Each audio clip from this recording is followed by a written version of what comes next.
Although I am only level 1, but with this unique skill, I am the strongest. Chapter 151, Sulfur Dungeon. When I went back in again, the setting was definitely a coliseum. The moment I entered the dungeon, I was standing in the middle of some sort of ring, and around the rings were surrounded by towering walls. You could see spectator seats on the top of the walls, but obviously there weren't any audience. An empty coliseum. It was that sort of feeling when inside this dungeon. Afterwards, a monster appeared. A monster that was one size smaller than an average male, a cyclops. With a club on its hand, it moved towards me, the only target. As a monster it was low in threat, as seen by its power. Dodging the wooden club that was swung to me, and using a cross counter to attack its face. Although the dungeon forces the person that enters the dungeon to revert to level 1, I'm level 1 to begin with, so my ability is, as is, an attack with the strength of SS instantly destroyed the Cyclops. The Cyclops disappeared, and we dropped. By looking at it, the small amount totaled around 100 euros as expected. A door appeared and began to flash. Till this point everything was the same as just now, but what would happen after this? Ignoring the door, I waited at where I was standing. Finally, after about 30 seconds, the door disappeared, and another monster appeared. It was the same green-colored monster, a Cyclops. Though unlike the ones previously, it was larger in size. It was clearly larger than an average adult-sized male. It was taller and larger than a seasoned basketball player and a sumo wrestler at this point. He would be holding a club, and chased after me. The strength in which he swung the club was equivalent to its body mass. I jumped backwards to dodge its attack, and the club hit the empty ground, making a small crater on the ground and sending little pebbles flying all over. It wouldn't look good if one were to be hit by that. Thinking of being the lowest level 2, that one hit would probably shatter some bones. I tried guarding that attack. Zushin, I purposely let him give me a head-on attack, but it didn't hurt that much. Well, my endurance and HP were both the same as they were at level 1 and SS rank. I grabbed onto the club and twisted it, forcing its grip to let go. With a full swing, I strike the club in the middle of the Cyclops' body, which made his body torn in half. The Cyclops disappeared, even the club that I was holding disappeared along with it, and again we dropped. It doubled from the previous pile. This time it was 200 euro in amount. Again a door appeared, and I ignored it and waited for the next round. Then, another larger than the previous Cyclops appeared. All these while, I assumed that all dungeons were floor-based, but this had a round-based feel to it. Defeating the third round of Cyclops, it became stronger by 1 floor, and the drop further doubled. The more rounds you dwell, the stronger the monster becomes, and of course the drop increases along with it. After the 10th round, the Cyclops was around the size of a building. A titan. Phew. With my full-powered punch on its body, it could withstood it, and if I don't strike it the second time I won't be able to defeat it. Even the power of its swing became stronger, and guarding with both my HP and endurance being SS made my arms numbed for a moment. After defeating that, the surrounding walls collapsed. The sound was like an earthquake toppling a building, and an abundance of light shone. It was something equivalent to clear sign. After the walls completely collapsed, together with the drop I was sent out of the dungeon. Welcome back Nano Desu, Emily. Emily and the gang came and greet me. It wasn't just Emily, but even Elsa came. Good job out there Rita-san. Elsa, thanks. This is rather sudden, but could you please count these?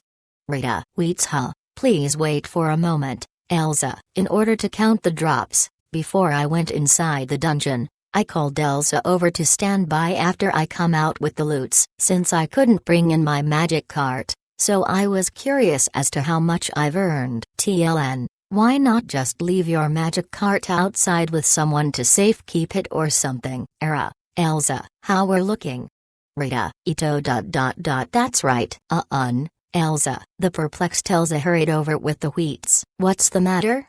Rita. This is just an assumption, but it's exactly 100k euro. Elsa. Exactly 100k? Rita. Yes, The loots for today's battle is exactly 100k. There might be some errors in calculation that I do not know, but I'll ignore those minor differences and the sum would be 100k. Ah, of course it's not enough, Elsa. So it's exact, Rita. Yes, plus, dash, Elsa, ... Even Alice gotten exactly 100k, was what you wanted to say? Rita, you seem to know about it. Elsa. Elsa showed a surprised expression. We had made some predictions, and that was one of it. What's more, it's huge even though it's a wheat. Rita, what does that mean nano desu? Emily, speaking of wheats. Remember the previous case when Rita-san crashed the price market for wheats, Celeste. Celeste is good, as I nodded in approval. She's right. Having just 100k is a huge deal. It might be that each time you clear the entire rounds the reward would always be fixed. Rita, I get it nano desu? Emily, stroking my chin as I was thinking of something. I have to confirm it. This is not the time to earn money. It was time to complete the request that the Dungeon Association chief asked to investigate on the new dungeon. Alice, try going inside again. This time 3 rounds is alright. Rita, gotcha. By rounds you mean the number of monsters, right? Alice, yep. Rita, together with her friends, she went inside Sulphur Dungeon. Though it turns you back to level 1, to her it was minuscule news as her level was low to begin with and she has her monster friends to help fight. As per what I suggested, Alice immediately came back after the 3rd round, together with a pile of mandarin oranges. Sorry for the wait, Alice. Elsa. Rita, yes. It's 700 biro. Probably just the right amount, Elsa. With Elsa's assessment I thought as such. For 1 round it would be 100 biro, 2 rounds 300 biro, 3 rounds 700 biro. Then, 10 rounds would be 100k biro. Well, I need to completely confirm it. Let's split up and do this. How far can you go in Alice? Rita, I can do all of it. Alice, all? Rita, yup. I would call Ryo-chan when I'm inside, but I didn't call him anymore. Alice, ... That's how it is. You can only call Ryo-chan once when you enter Sulphur? Rita, yup. Alice, then use it at the last round. Rita, and also, I leveled up. I leveled up to 2, but nothing changed. Alice, I see. Rita, Alice once again provided new information. Emily, can I leave you to fight 4 rounds? If you can't then don't push yourself. Rita, leave it to me no desu. If I take their club then it's say okay desu. Emily, Celeste, I want you to repeatedly go in the 1st round and the 2nd round. I want to know whether the drop would change for the 2 rounds. Rita, I got it. I'll show you what I got. Celeste, Eve would. Rita, Bunny doesn't want to. Eve, she immediately refused me even before I finished my sentence. It's rare for her to reject so strongly to something. Eve was always deadpan, and would usually listen to my request. You really don't want to? Rita, if I go in I'll become like low level. Eve, so you hate reverting back to level 1. So no matter what I say you won't? I really wanted Eve's experience to clear 4 to 5 rounds though unfortunately. Rita. Eve protruded her upper and lower lips forward, as if being rebellious. 1 year worth of carrots. Eve, got it? Rita, that is made by Emily. Eve, so, what do you think Ems? Rita, leave it to me no desu. I'll make a dish so delicious that Eve-chan's cheeks would droop desu. Emily, then, I'll hold it in. Eve, this was one of the largest rewards she'd ever asked for. Alice and I would take turns for the 6th to 10th rounds. Rita, gotcha. Alice, Elsa, could I trouble you with counting the money then? Maybe along the way we would come to understand something. Rita, I understand. Elsa, once again, as a team we dived into Sulphur Dungeon. Then, the thing that we understood was that the drop amount is decided according to the round in which it's cleared. 100, 300, 700, 1,500, 3,000, 6,000, 120,000, 25,000, 50,000, 100,000. Clearing the last round, which is the 10th round, would always be 100 Gaepiro. Plus, the fact that a person's level returns to 1, each person's drop would not matter. Alice also testified that the timing did not matter either. And even Celeste with final F did not affect the drop amount either. I find that this dungeon had less charm in it, but even adventurers with low levels and drop rate could dream of earning 100k Pyros if they can fight it till the end.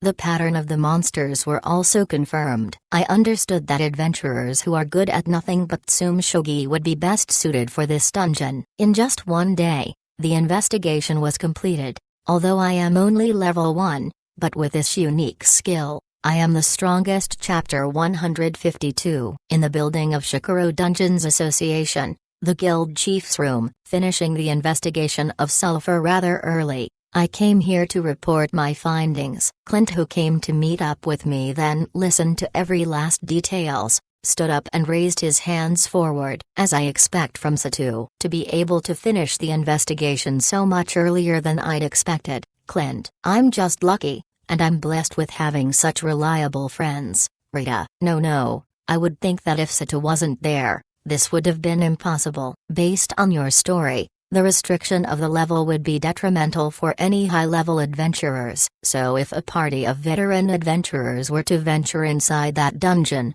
wouldn't it be bad? Clint. Even those with weapons would have a hard time. Rita. Yep, Clint. Even though they'll level up when inside the dungeon, Emily, Celeste, and Eve reported that by the end of the third round, they'll be around level 5. Either way, whenever you enter the dungeon, everyone would be sent to the middle of a ring and they'll have to solo fight the entire round. The drop was low too. For example, the final F Celeste would also earn the same. Truly a dungeon that pretty much chooses people. Hence why I'm grateful towards you. With this amount of information, I think I'll be able to announce the new dungeon to the adventurers as of tomorrow. Clint, though he didn't say it, but the words, "and tax would increase," showed on his expression, as he was in a good mood. The secretary that brought the black tea and the mountain of sugar cubes was pierced with a toothpick and thrown into the mouth of Clint. As always, just looking at it gives me diabetes. For Shikuro, Satu is considered a lucky boy. Clint. NN? Rita. What's with that all of a sudden? After Satu stayed in Shikuro, the days for Shikuro has been sailing smoothly. We've gotten Salon, we're affiliated with Orum, and now Sulfur, which would attract even more adventurers. Everything happened because Satu is here, and it all happened because Satu was the one who helped us. Clint. I just did what I was told, that's all. Rita. I wonder about that. By the way, will you accept the annual award this year? Clint. The annual award?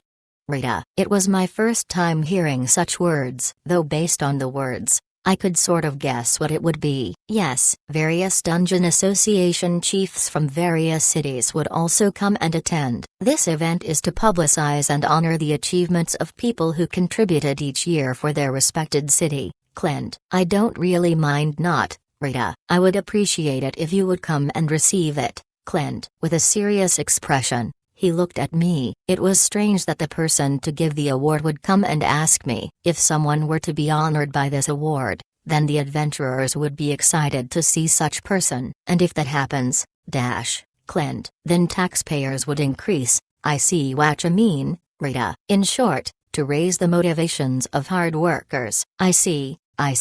That's why I would appreciate it if you could receive it. Clint. If that's the case, then I'll take your offer and receive it. Rita. Thanks. I know Satu would always help us. I know. There are cash to be received during the award, though in a form of a pension. This would also be a source for others to be excited about. Clint. I got it. I'll receive it too. Rita. Also, Clint. There's still more? I thought as I was surprised. The mansion that Satu is staying right now, we the Dungeon Association would like to buy over your mansion. Then, Satu would no longer have to pay for any rental or other fees anymore. Clint. No wait, it is a rather high price to pay though. I've already broke the curse and am living there normally, so the property is mine, Rita. And also, Clint. There's more. Rita. Not paying any mind to my remark, Clint continued to speak, basically giving me preferential treatment. Heading out of the Dungeon Association building, I joined with Alice, who was waiting in front of the building. Crouching beside the building, she was having fun with her 4 friendly monsters. She looked like a little girl who was playing with her dolls and was invisible to everyone, Truly a somber sight. Sorry for the wait, Rita. Done with the report? Alice. Yeah, Rita. What's wrong? You're showing a complex face right now. Alice. Rita. I crossed my arms and tilted my head. To be honest, I'm troubled right now. There was one thing that bothered me which I don't understand. When Clint was giving me extra preferential treatment while walking side by side with Alice, I talked about what had happened inside. Well, that's because he wants Rita to forever stay at Shikaro. Alice. He wants me to stay here? Rita. Yes, I too consulted with various village heads about various things like that. Alice. Village head. Ah, the village heads at Indole where Alice grew up from. With Orem born over there, I was tasked to help out with the village too. Prepare a place to live, and many more things to give. Did he not introduce any women? Alice.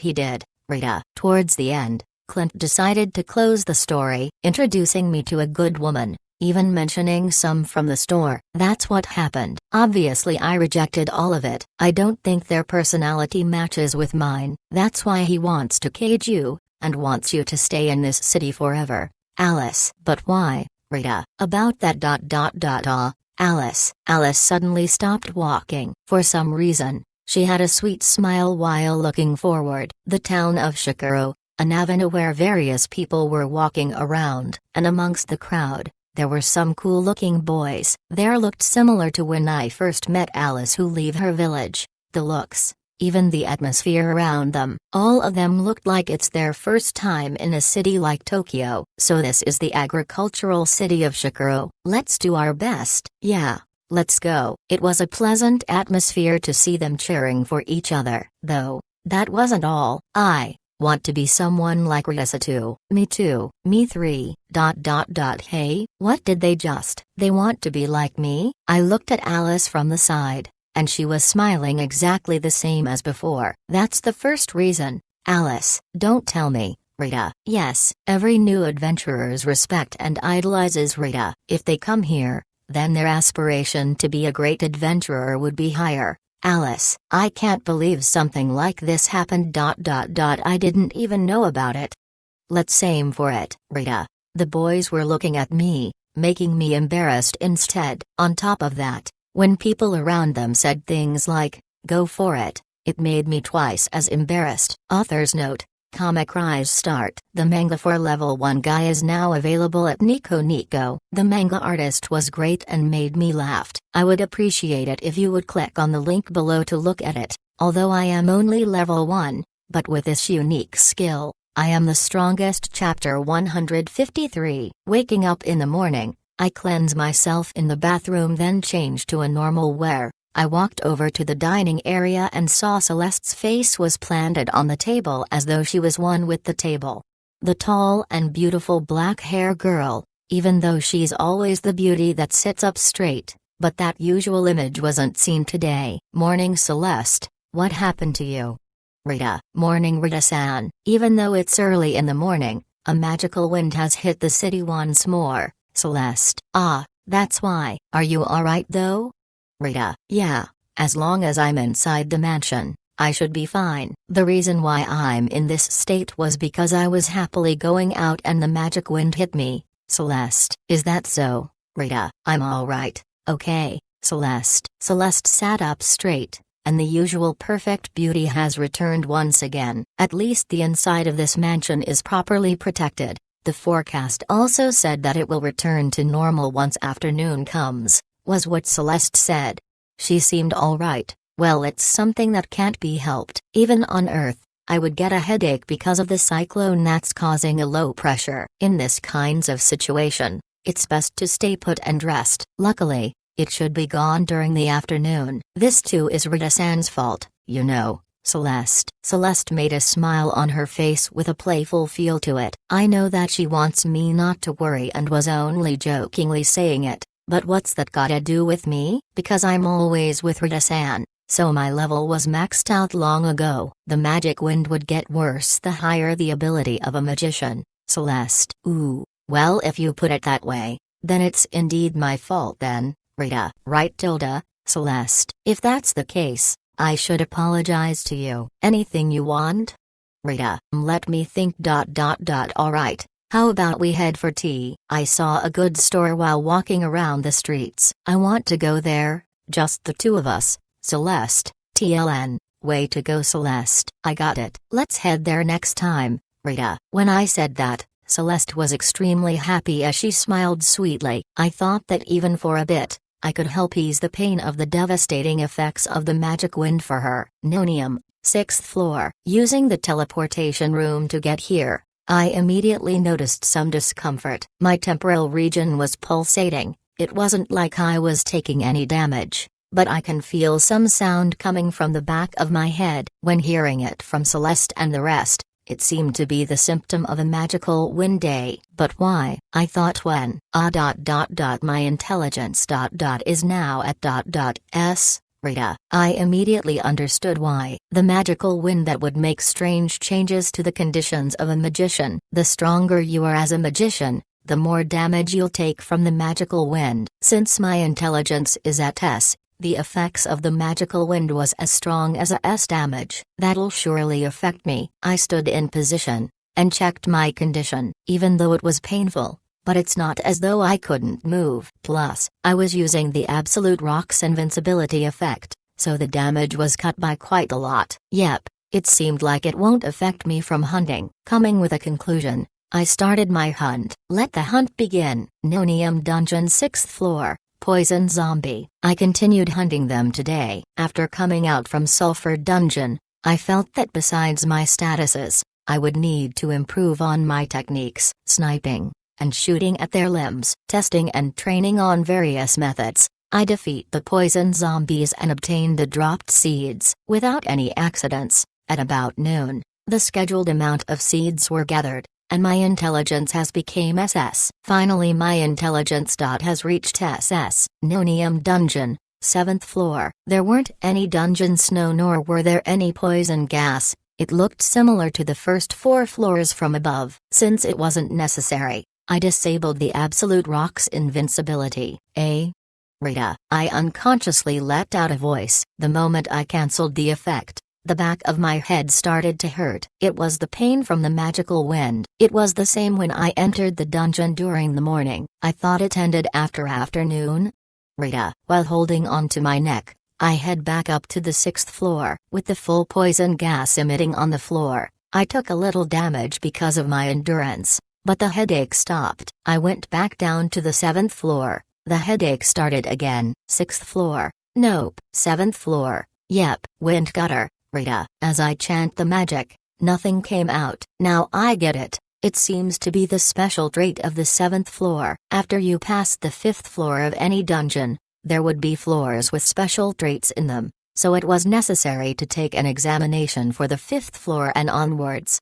I took out my revolvers and loaded some O's. Immediately, I encountered a monster. The 7th floor monster was a wrapped bandage Myra, a mummy. But it wasn't just some ordinary bandage. The back of its neck was strangely standing upright, and in front of it was some kind of electricity charge surrounding it. The mummy attacked me with surprisingly agile movement. For its figure it was moving quite fast, though not as fast as the red skeleton. So I dodged its attack and fired a normal bullet at it. The bullet flew straight at it, but the sparks surrounding it made the bullet disappear. Is it used as an armor or something, Rita? This time, adding the strengthening bullets together with 2 normal bullets, the penetrating bullet was formed, but it was erased as well. I thought as such. This area has the traits of the magical wind, so magic is prohibited. And there is also a great possibility that physical attacks would not pass through. So I tried normal bullets, penetrating bullets, and even the strengthening bullets. As a result, all of the bullets were erased as expected by that electric armor. The mummy rushed forward with its arms forward. While guarding it, I flew backwards. It was on purpose. The power seemed alright for its appearance. The guarded arm had a little ticklish sensation, and there was also an additional damage from the lighting armor. While jumping out, I used the flaming and freezing bullets and fired. The bullet landed, and the magic circle spreaded, burning the mummy's arms, and freezing its legs. The mummy shouted like a raging child. It seemed to be effective. A floor which has magic prohibition, and a high physical tolerance monster, but weak against magic. It's easy to understand once you test around. Wait, there's one more thing to try out. I set my infinite lighting bullets, and fired. The bullet landed on him, bringing out a powerful lighting bolt, and the mummy recovered. It was as what I've pictured. I thought that the bandage was coated with some sparks, so it seems to have an absorbing lighting attribute. With this, I could roughly grasp my strategy method. After firing several flaming bullets, the mummy burned down and collapsed. It did not revive back like on the 4th floor, it just died normally. It was at that moment when my strategy was established. After the mummy disappeared,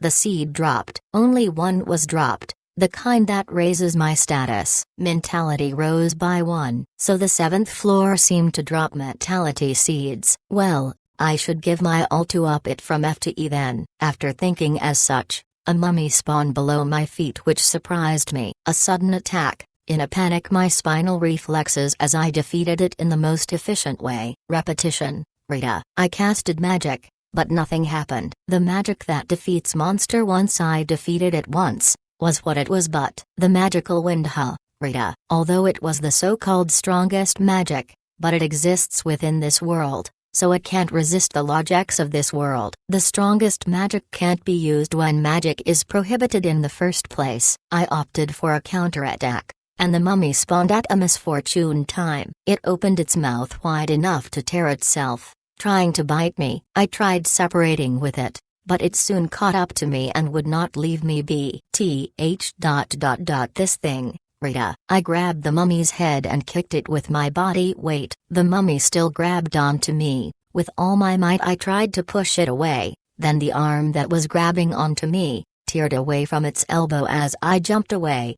Nevertheless, the arm that was grabbing onto me would not let go, so I fired a few flaming bullets and knocked it down. I'm glad that I've been practicing. Even when repetition could not be used, even if my bullets were limited, I could still fight. With the 3rd mummy, I was able to defeat it with annihilation bullet. Without any pain, I could still fight, although I am only level 1, but with this unique skill, I am the strongest. Chapter 154. Turaru Dungeon, 6th floor. Dinner will be curry, was what Emily said, so I went over to the teleportation room to gather some potatoes. Even though it was night time, there were still some adventurers who were searching for monsters in the 6th floor. While walking for a while, a monster spawned beneath my leg just in time. It was the parent-child slime. Its characteristics was a huge slime with several small slimes, as if a parent taking their children for a walk in a park. The more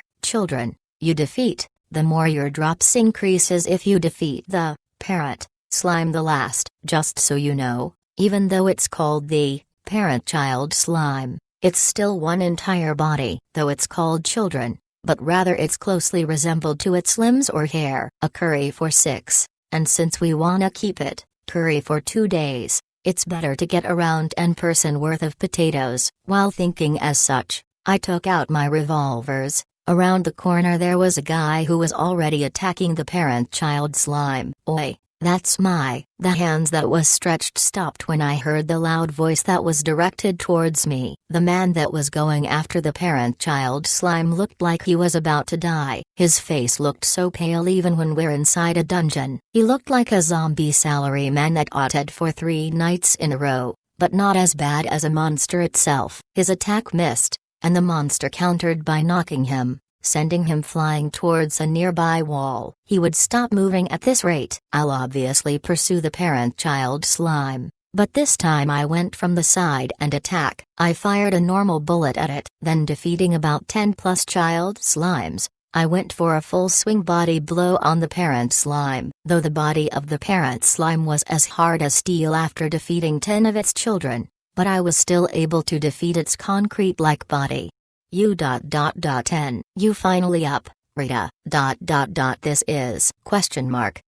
Finally waking up, he sat up and surveyed his surroundings in surprised. It's the 6th floor of Turaru. We didn't move anywhere, Rita. Did I lose consciousness? How many hours did I pass out? Around 5 minutes? Rita.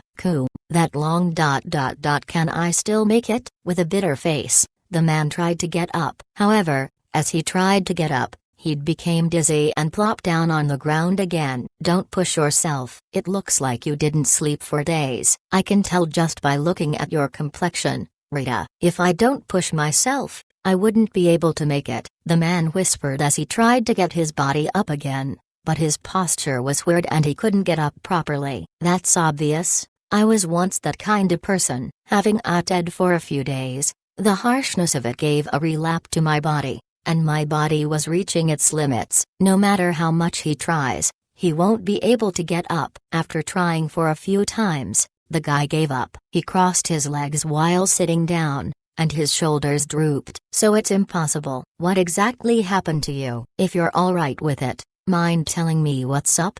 Rita. The man looked at me and sighed as he talked. I'm Leon from the Joel family. To be honest, since 1 week ago, our boss Joel took a job from someone, and the contents were to deliver potatoes at a specific date. Leon. Fumu. Rita. Upon receiving a request, you'll need to deliver said numbers within the deadline. I've also sent watermelons to Ina's parents' house, also giving the gourmet Eric some bamboo shoots occasionally. It was a so-called custom-made production order, which wasn't common in this world, and because of the boss's mistake, we had to cover 10 times the number of the original amount. Leon. 10 times? Isn't that too unreasonable? Rita. I looked around closely, and saw that they were others that had a bad complexion like Leon. I wonder how many were caught up with this mess, and most of them were exhausted while resting against the wall. The boss you're talking about. Is it the girl over there? Rita. No, the boss isn't here. Leon. Huh? Rita. I was shocked as I gazed at Leon. Boss's vegetation drop is low, so we have to deal with Shikoro Dungeon's drops. Leon. Which means, Rita. From my eyes, Leon already knew what I wanted to say as he bitterly laughed. It's boss's clumsiness. I seriously can't stand it. That boss, always making a mistake somewhere, and when she makes a mistake, she'll head over to Ceylon and hunt for meat slowly. Leon. Leon greatly grumbled. The higher-up's clumsiness. What's more, the boss was taking her own sweet time, which causes even more problems. What can I say? This is. Hey, how much more do you need? Rita. Leon. What's the time limit on this? How much more do you need? Rita. And what benefit would I gain once you hear it? Leon. Just answer my goddamn question. Rita. The time it took to explain was regrettable, and Leon reluctantly answered and wondered whether it was even worth it. There's barely enough time. The amount. Around 500,000 Piro. Leon. Alright, Rita. I surveyed around the place, and found a parent-child slime that nobody was attacking. I readied my revolver, and reloaded bullets. Hey, what are you trying to do? Leon. Just leave it to me. Rita. Leaving the annoying Leon behind, I started hunting for the parent-child slime. Firing at all of the child slimes surrounding it, I made good use of my double revolver, firing relentlessly. With the normal bullets flying everywhere, the child slimes were easily cleaned off. Then, the highest limit of the parent slime could harden. It needed 5 bullets before I could defeat the parent slime. Repetition. Rita. I fired. The parent-child was instantly killed, and huge chunks of potatoes dropped. I'll leave that to you to pick all of it up. I'll go around and kill more. Rita. You apostrophe re. Don't tell me, Leon. The time for Leon to respond was also disappointing. Storming around inside the dungeon, anytime I spotted a parent-child slime, I would defeat all the child slime before using repetition to defeat it to maximize the amount of potatoes. Repeating the same process at the maximum speed non-stop. In around half an hour, I have collected 500,000 Piros worth of potatoes. Shikoro Dungeon. I saw Leon's friends carrying the huge amounts of potatoes away. As there was a limit to their manpower, I had to use my infinite recovery bullets on them from time to time. Leon then see them off. You really helped us a lot. Leon. Name's Rita. Rita. That Rita family. Rita. Question mark. Leon. He was shocked beyond belief. He twisted and mumbled to himself. I see. I'm sure your friends are really fortunate, Leon. Anyways, You should stay away from that boss. Based on my experience, those sorts of unreasonable requests would get way worse as time goes by. A true convictor, Rita. Leon didn't answer me, though based on his expression he might have knew deep down. Well, anyways, I have no rights on saying anything. I'm just saying to think it through, Rita. After saying that, I head back to the dungeon. My friends were waiting for me, and I'm sure the curry is almost done. Going down all the way to the 6th floor, I went back using the teleportation room. Wait for a minute, Leon. Leon called after me. Anyways, thanks for helping me, Leon. Yeah, no probs, Rita. Shaking hands with him, I returned back to the dungeon. Although I am only level 1, but with this unique skill, I am the strongest. Chapter 155. At night, the pub that specializes in beers, Villada Edge. I came here alone. There are times when I would come here by myself to enjoy in peace because of how busy I am every day, so once in a while it's good to come here alone. Thinking so, I came here by myself. The usual waitress led me to my usual spot, and I would order the coffee beer that I've been obsessed with recently. Thus, I was looking forward to it. Someone sighed at the table beside me. A pub, or more like a sigh that you would usually hear in an izakaya. Well, if it isn't Leon? Rita. Leon. The person was surprised when he saw me, and that person over there was indeed Leon. He ordered a pretty orthodox menu of beer and yakitori, but there was a puddle of water on the table. The water that spilled out from a few of the glasses, with 5-6 glasses being drunk, and the yakitori was never touched as well. He only drank the beers. It was that sort of circumstances. What's wrong, having such a long sigh, Rita? Oh no. I'm thankful for what you did before, Leon. The tone of your voice doesn't indicate that you just wanted to thank me. So what really happened? Rita. It's true that what you did really helped us. The client was extremely satisfied, and he even asked us to continue from now on. That's what happened, Leon. Ain't that great? Rita. About that. All the merit went into the boss alone, Leon. Rita. Boss. Joel-san was the only one who gained the achievement. Well, she is the boss of the family, so I guess it can't be helped. Then Leon continued chugging his beer. So the higher-ups gained the merits, huh? Rita. Leon nodded, and I caught a glimpse of his sight. A boss that does nothing, and only when a project is completed they would pop out of nowhere, claiming that they did everything and getting the praise and achievements all by themselves. In my previous world, the company that I worked for had a common occurrence like this too. Well, it can't be help, it's the boss. But still, Leon. Bam. He strongly slammed the cup on the table. His face was beetroot red, and his eyes were staring on the ground. And I wonder how we're gonna handle any future jobs. What's more, the other families don't wanna take such a non-profit job, Leon.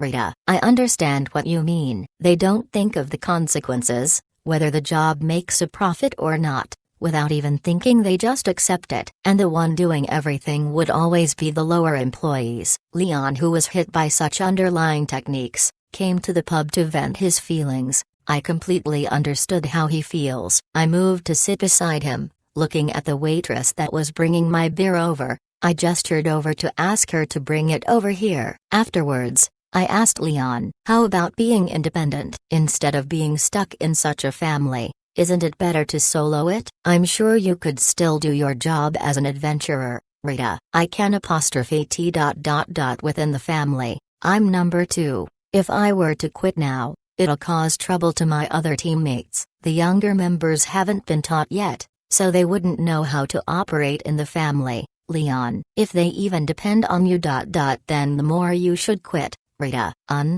Leon, why not just have all of your teammates leave and be independent? Rita. After saying that, Leon's eyes were wide awake. There was a ray of light as shown in his eyes. Doing that? It's impossible, Leon. Why not? Rita. Even if I'm not around, the Yunjins would be in debt. The debt for their equipments, Leon. Their equipment's debt? Rita. He furrowed his eyebrows. As he did that, I finally understood. There are a lot of those who come in bringing nothing but themselves. At first they would provide a weapon for them, but it usually breaks immediately. Then they'll have to stomach their own weapons. And that's when they'll have to borrow money to repair it. Leon. From Joel? Rita. Not directly from her. Boss would usually be the guarantor mediator? Middleman? Of the Dungeon Association to borrow some cash. Leon. That Dungeon Association. They even do these kinds of things, huh? Rita. Since it's from the guarantor herself. To escape from this family, if you don't pay off all your debts, it's impossible to leave. Plus we don't have that kind of money. Leon. Leon sighed further, and drank his beer in one go. Even though he wants to change job, but because of various reasons he can't. To summarize it in one sentence, it'll be trouble with money. With a debt on your shoulder, you would live an unsafe life, and your salary would drop from time to time. In many cases, money is always the cause of it. I slightly thought about it, and asked Leon. Follow me, Rita. A.W.? Where to? Leon. Just come, Rita. Without replying Leon, I went ahead. The location, Dungeon Association. In the middle of the night, plus both me and Leon, who smelled like booze, came and meet up with Clint. Inside the chairman's office, Clint was asked me while hiding his surprise on top of his smile. What's wrong, Satu? Coming here so late at night, Clint? I heard that the Dungeon Association lends money to people, Rita. It's different from just lending money. It's a mutual aid for the adventurers. We even offer lower interests than the neighboring countries. Of course we would like some trust in our adventurers too when lending money to them, Clint. Clint then looked at both me and Leon simultaneously. I don't think Satu would be in need of some cash, right? Clint. No, not me, Rita. I shook my head, and talked about what happened to Leon. One of Joel family's member. He wants to be independent, but the debt of his teammates were strangling their necks, which made them unable to leave. I see. That Joel's, Clint. That? Leon. That, Clint. Clint nodded. Leon stared at him, and said, although it's good to offer bad weapons and armors to newcomers for free, but after it's broken, the famous saying you better buy a better equipment then, and she makes you buy more expensive equipments. It's technically not ripping somebody off, but if given to newcomers, then they'll usually get stuck by this loop for a really long time. Clint. Is that so? Rita. Leon. Leon heavily nodded. Because it could be used for a long time, and it's not like you're lying to them, Clint. But the malice is there, Rita.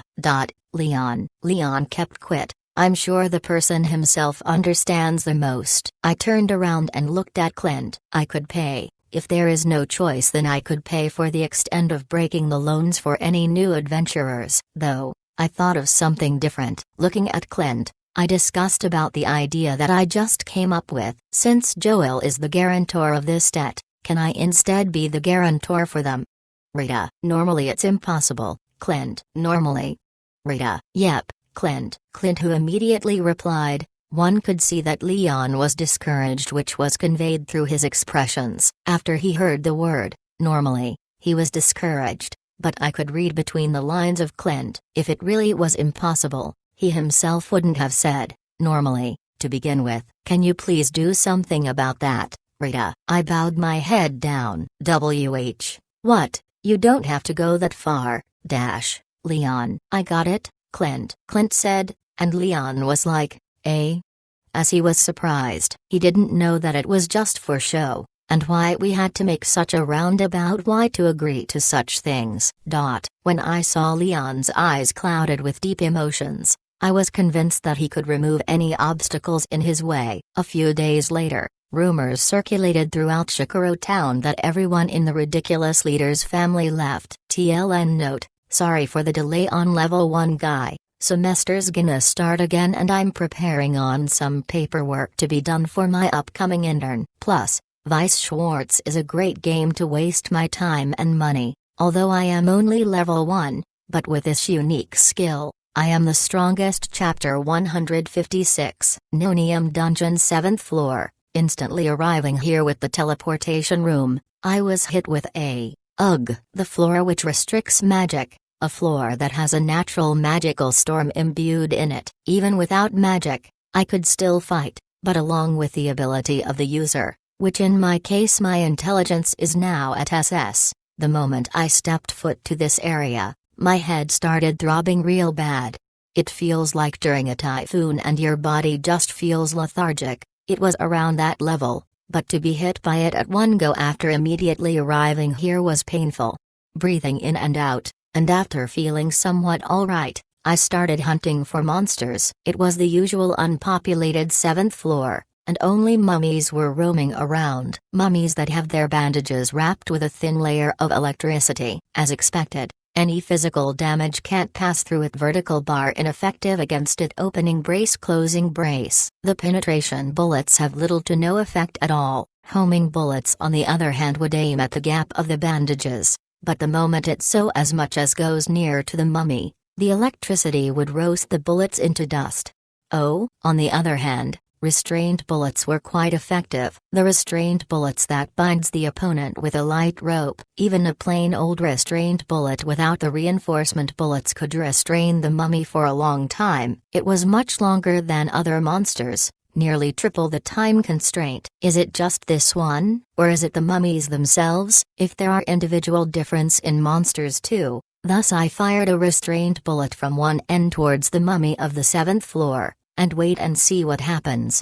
With that, I found out that the restrained bullets work well for other mummies as well. If the restrained bullets work, how about the sleeping bullets? As I thought, I fired a sleeping bullet this time. A sleeping bullet which is the result of fusing two recovery bullets. I fired it onto the mummy from one end. The effectiveness was as outstanding as ever as the mummy stood still. The sleeping bullet kicked into effect as it was sleeping soundly. But since it was a zombie type, the expression has not changed much, and rather than a human's expression, it feels more like a wax figure that does not move while standing. That appearance was a little surreal. It was as if time itself stopped and only I could move. Degrees. Afterwards, confirming the normal and 3 times the effect of a sleeping bullet, I hunted mummies with the make enemies sleep and punch them combo today. After having them fall asleep, I whack them to death, and my mentality has rose from E to D. During the afternoon, instead of going to Turaru, I went to the city. Having listened to what Celeste said, you really can't use any magic when the magic storm occurs, but I heard that there's medicine that suppresses the headache of the side effects, and she said that it's being sold normally, so I came here to look for it. That commoner over there, Rita. While I was walking around, I suddenly heard a voice. The voice was a young man with a haughty and high-class attitude. I stopped and turned around. The person was wearing an aristocratic clothing with intelligent eyes and an eye-catching silver-colored long hair. It was a good-looking Eichmann young nobleman. Do you know where I might find this Turaru dungeon? Turaru is, Rita. I was lost for a moment. I've always been to Turaru, but recently I've been using the teleportation room all the time. So my mind blanked out for a moment before I could process how to get there. Although I blanked out for about 3 seconds, I retrace my memories with the buildings that I used as a landmark around Shikaro, and taught the young man how to get there. I see. I thank you, commoner. Thanking me, the young man went off. To hear a stranger calling me a commoner, and asked for direction was amazing in itself, but forgetting about it I continued to search for the medicine. Dawn. Suddenly, I heard a roar from behind. The ground shook slightly. I turned around and looked at where the sound was, and there was a gorilla. It was the rogue monster that I defeated and dropped these revolvers for me. It was ragging and the people of the town were stunned. The majority of the people immediately ran at the opposite direction, but one of the ant of a store ran a little too late. Looking at the store, behind the counter there was a safe where money was taken out. She probably was gathering all her assets before running off, which made it too late. The grueling gorilla came running to the shop and blocked her escape route. Stop. Pounding his chest with a ferocious face, the gorilla roared at the ant. An instantaneous judgment. I've been trying out many things every day, and happened to find out that if you freeze the ceiling and the door still with a freezing bullet, you could quickly make a wall of ice to buy time. While rushing towards them, I gained enough time by setting the freezing bullet to help the ant, Instantly, a man came out from the side, the long silver hair glossing, and with a rapier he thrust at the gorilla. The raging gorilla collapsed into the building, and debris was spread everywhere.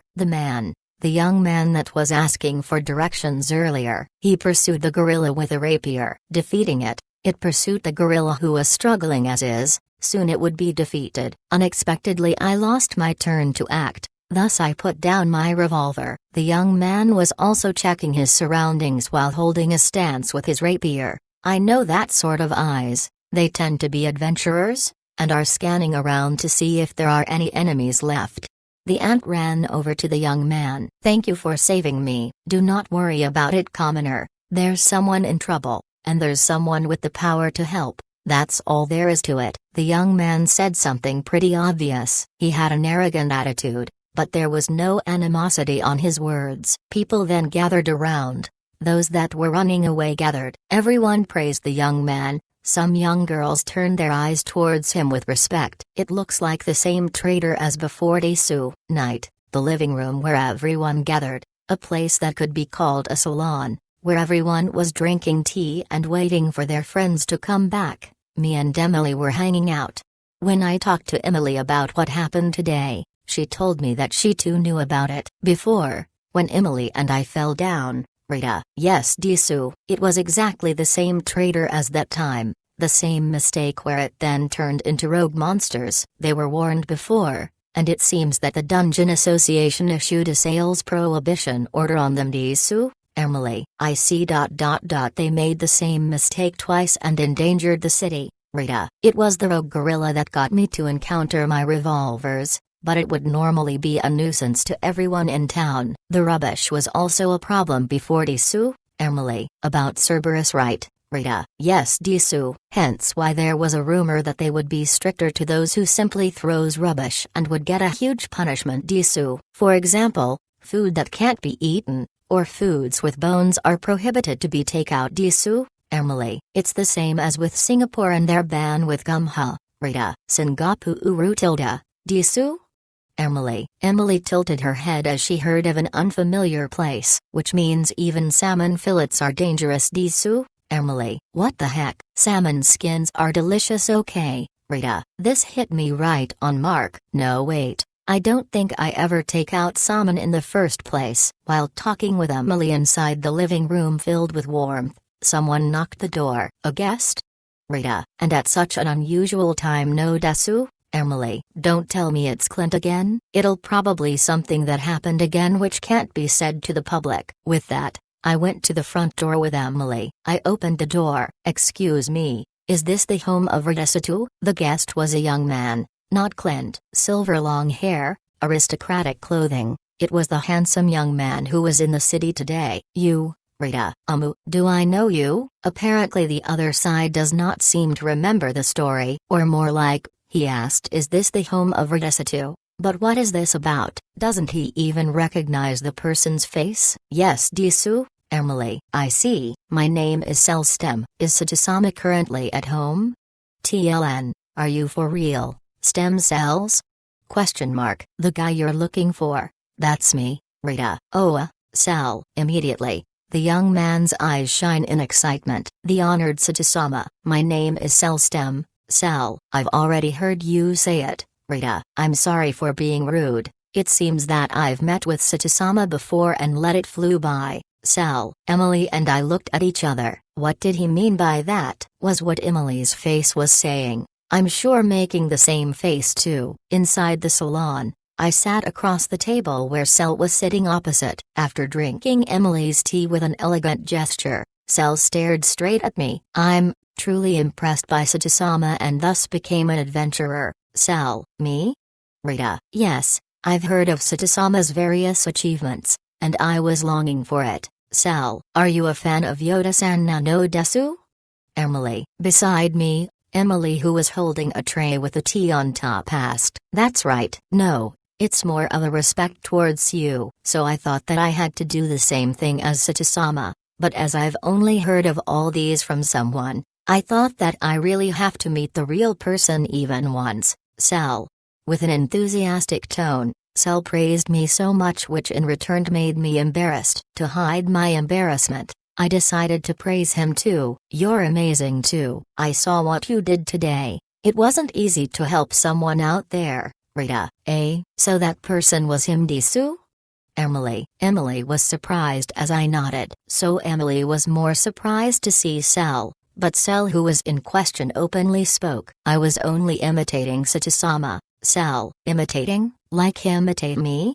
Rita, yes. After hearing Satsuma's various actions, and a word really struck with me when I heard of it. In other words, if there's someone in trouble, then there's someone with the power to help. Cell, this is a real fan now, no desu? Emily was embarrassed, while I was more surprised than embarrassed. It was a word that Cell had said to the people in the city after defeating the gorilla. No way that the origin of that word was by my action. At that moment, I knew that I should know more about Satsuma, so I came to Shikoro. Cell, is that so? But still, I'm just an ordinary adventurer, Rita. In order to know everything, I decided to become the chairman of the Dungeon Association over here. Cell, as I was saying, wait, what? Rita, chairman Nano Desu? Emily, Cell said something as if it was obvious. Becoming the chairman, then how about Clint? What would Clint become? I was surprised as I did not know about it, but Cell stared straight at me, the eyes which I've seen somewhere before. This eyes, he looks like Cerberus Nano Desu? Emily cut in, oh yeah. He looks just like Cerberus. He reminds me of that dog that waited at the Shibuya intersection for his master till the day he died. Those were his eyes. The handsome young man looked at me with such eyes. Although I am only level 1, but with this unique skill, I am the strongest. Chapter 157. No wait. I don't even know where to begin. Clint, who was cold, all of a sudden furrowed his eyebrows, showing his wrinkles, and bitterly laughed. Beside him was Cell, silently praising Emily. Excuse me, but where did this tea leaf come from? Its deliciousness would enter my top 3 most favorite tea of all time. Cell, the tea is bought at a tea store, Desu. It's just ordinary tea, Nano Desu? Emily, my word. To produce such taste. Mew. As expected of a friend of Satsuma. Cell, being satisfied by Emily's tea, Cell praised her yet again. Putting that aside for now, I turned to face Clint. Do you know of Stem-sama? Clint, no, Rita. Then how about this? Clint took out a piece of paper from his pocket. The currency of this world, Piro. It was the largest value, 10k Piro, that he took out. Isn't it just money? What's so special about it? Rita, no. It really is just an ordinary 10k Piro, but it's Stem-sama's parents' house that produces this. Clint.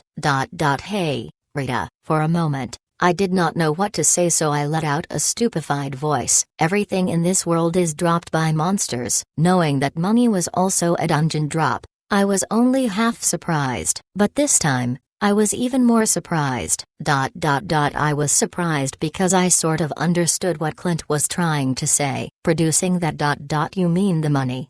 Rita, that's right. It's Stem-sama's family that governs the dungeon that drops such bills. Clint, isn't he just Okubo Nagayasu? Rita, it was not a fuss about oil money, but actual money. If that story were to be true, this man's parents' house is at a ridiculous world. Far for us to grasp. That's right, Clint. As if knowing what I was thinking through my expression, Clint answered with a bitter smile. Thus, I cannot refuse to give up my seat when the order was from the higher-ups. Clint, well, that's obvious, Rita. While we were busy discussing seriously, Cell and Emily were excitedly discussing a different story. Cell took out a doll one by one from his bosom. It was a handheld-sized doll. He placed it on the table and showed it to Emily. This is Satsuma battling barehanded, and this is Satsuma when he's sniping, and this is Satsuma when he's seriously fighting the dungeon master. Cell. Amazing, Desu. It looks exactly the same, Nano Desu. Emily, why and when did you even make such things? Rita, I greatly retorted. All the handheld-sized dolls were all me. More accurately, it was like those figurine that you could see at an Akiba shop, but the figure was surprising high quality. So high quality to the point that if I were to become small using magic, it would look almost the same.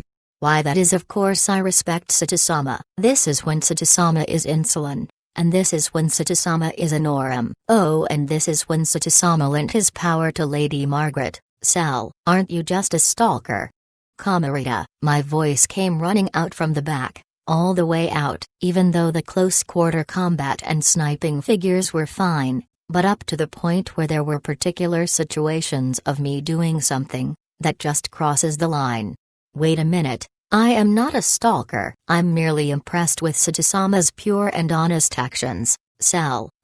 Rita, I saw Sal's eyes. All stalkers says that. It's true. All of these are when Satisama helped people who are in need. Sal. Mew. Rita, seeing Sal talking in a serious manner, I was suddenly remember a line which says, if there's someone in trouble, then there's someone with the power to help.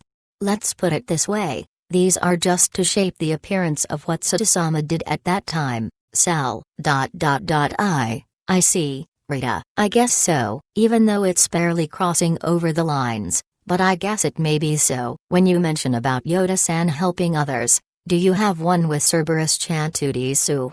Emily. Without a doubt, I certainly have. Ah, Sal. While he was trying to take out a new figurine, a bin-like item dropped to the ground. It wasn't a figure, but a jewel. It's the Tears of Slime Nano Desu, Emily. Emily immediately knew what it was at a glance. Even I too. It was a request that we got during the Harvest Festival, so I still remembered it. This is different, Sal. Sal hurriedly picked it up and hid it into his bosom. Don't tell me that's, Rita. No, it's not. It's not like I asked them to switch out during the Harvest Festival when Satisama gave it to them. Sal, you freaking stalker. Camarita, there's no doubt, this is a genuine stalker. 100%, no room for doubt. The stalker Sal was revealed in the salon, which was surrounded by a strange air. After a while, Sal coughed to clear his throat, and acted as if nothing ever happened. I'll be staying in this city for a while. I might ask Satisama for assistance as the chief of the Dungeon Association, so I'm counting on you, Sal.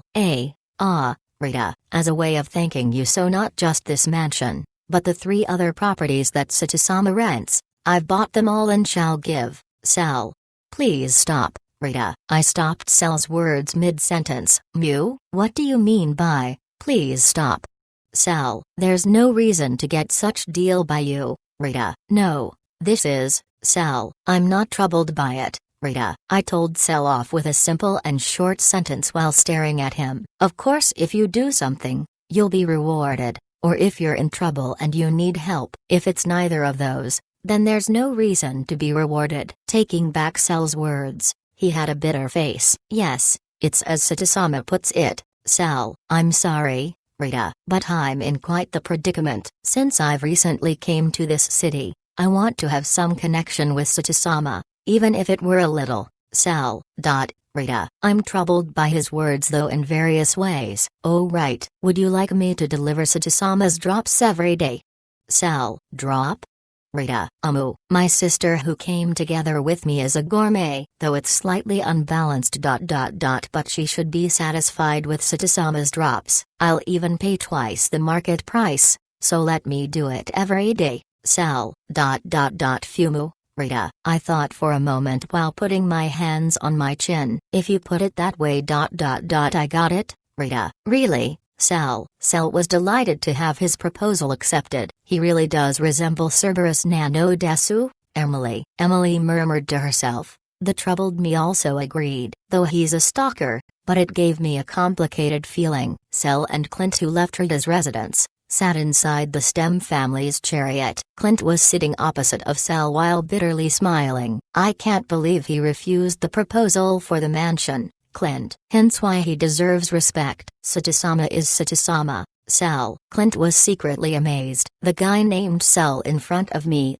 the man holding the source of money in this world, seemed to respect Rita so seriously, even though he left disappointed. But after leaving the mansion, this man completely surprised him. Though Clint thought it was fine, the eyes of pure admiration within Sal convinced him. Thanks to Rita, during an emergency, Shikaro would have a great person behind it to rely on. Clint was convinced, although I am only level 1, but with this unique skill, I am the strongest. Chapter 158, Nonium Dungeon, 7th floor. The floor that prohibits magic. I enthusiastically hunted monsters on this floor today. Since I couldn't use the strongest magic repetition, I decided to polish my combat skills. Today's training was countering. I could train with all my might without worrying there would be anyone coming in this unfrequented dungeon. First off, I waited for the mummy that was emitting sparks on its bandages to attack me first. As the mummy inches by, it charged at me and I dodged it at a hair's breadth before immediately cross-counter the mummy with the smallest amount of movement, and jabbed at it. It was a counter move that I thought up for the mummies. The mummy was blown away, and dropped a seed after being defeated. That felt pleasant. Waiting for it to attack, and dodging it at the last minute before countering it at the best possible timing, only attacking a brief moment with maximum efficiency, perhaps only milliseconds. The moment I managed to achieve it, the satisfying feeling rushed in me. A piece coming out of a gourd was unexpected. Basically what I thought up as a joke turned out to be reality, and the feeling of wanting to counter more has started. Focusing, patiently wait for them to attack, and at that precise moment countering the opponent. The mummy was blown away, and another seed dropped. That was slightly earlier. I didn't feel the response from earlier. I adjust my body's timing. I did the same thing for the next mummy. This time the timing was a little too late and the mummy's attack grazed me. I repeated the counter many times over. It was much more difficult than anything I've come to date, but the pleasant feeling I get when I perfectly timed for it was staggering. While practicing counters, my mentality rose from E to D. Afternoon. I went to Turaru Dungeon using the teleportation room and enthusiastically earned some money. It was the familiar dungeon of slimes and bean sprouts, but something felt strange. It was noisy. As I followed the location of the noise, I arrived at a place where a building was there. 100 square meters single-storied shop, which wasn't supposed to be there yesterday. There were plenty of shops built inside Turaru. Prior to that, the adventurers gathered here, which made it lively. What is this? Rita, it's a rest area. A rest area?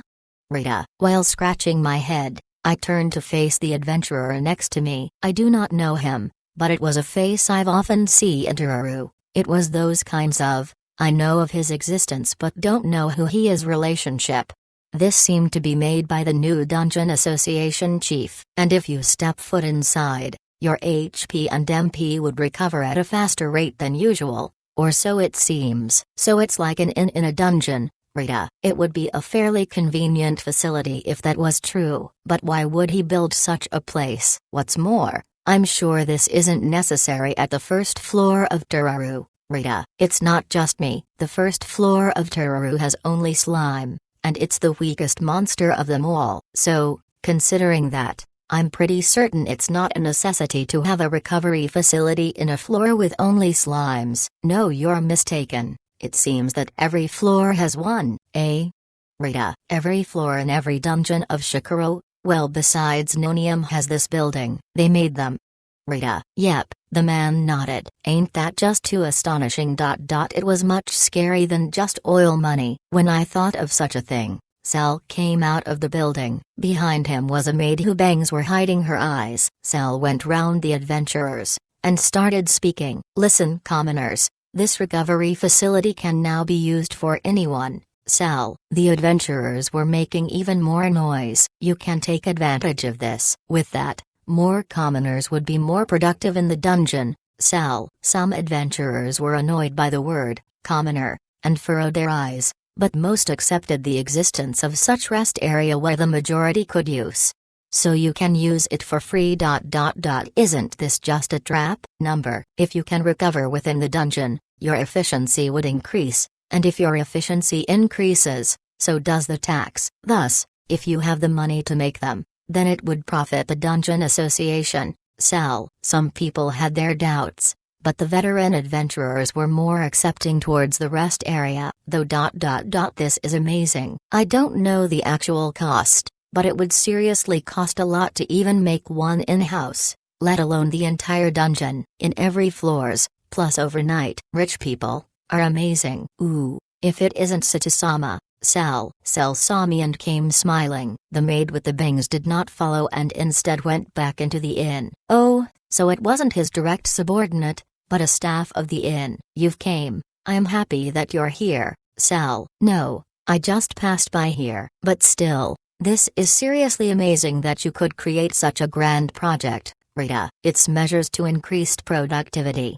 so it was something that has to be done, Sal. He doesn't seem to be prideful. But then again, there isn't the humbleness on his actions. It was a face that believes that it's natural. He's seriously amazing in many ways. That's right, there was something I wanted Satisama to receive. Sal. To me? Rita. Please wait for a minute. Sal took something out from his bosom. As I wondered what was being handed over, I thought as I waited. Sal. A figurine fell to the ground from his pocket. It was a figure of me. That would have been fine if it was just that. The pose was a posture of my counter that I was practicing this morning. I just started doing that this morning. You damn stalker, Rita. Forgive me. This is the thing I want you to receive, Sal. As if ignoring me, he took the figurine and placed it back into his pocket, and pulled out a single card. It was nothing extravagant. Indeed, it's nothing but a wooden card. I received it, confirmed it, and asked Sal. This is? Rita. It is a communication device. Sal. A communication device? Rita. With this in the dungeon, Sal. When Sal spoke, the wooden art shone, light emitted, and from nothing, there were characters emerging from the wooden card. The thing that was displayed was Selenium's 4th floor. Selenium 4th floor? What does that mean? Rita. I wonder if it's our luck that it appeared at such a timing. Actually, besides building this resting area, we installed a dungeon master detector in all of Shikuro's dungeons. Sal. A dungeon master detector? Rita. As you know, there are no other monsters while the dungeon master is present, but if you leave it for too long, it will change the ecosystem of the dungeon. Sal.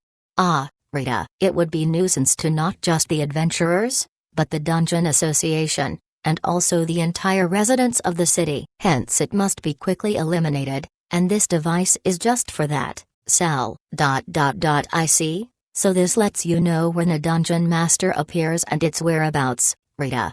So I was thinking of giving this to those who have the power to defeat the dungeon master. Thus, I wanted Satisama to have it first, Sal. Sal put on a serious face. There is no reason to refuse something like this. I understand. I will head there to defeat it now, Rita. I thank you. Sal thanked me while looking at me with determined eyes, suddenly pushing Clint away and becoming the new Dungeon Association chief. While wondering what had happened to Clint, surprisingly he was serious about his duties.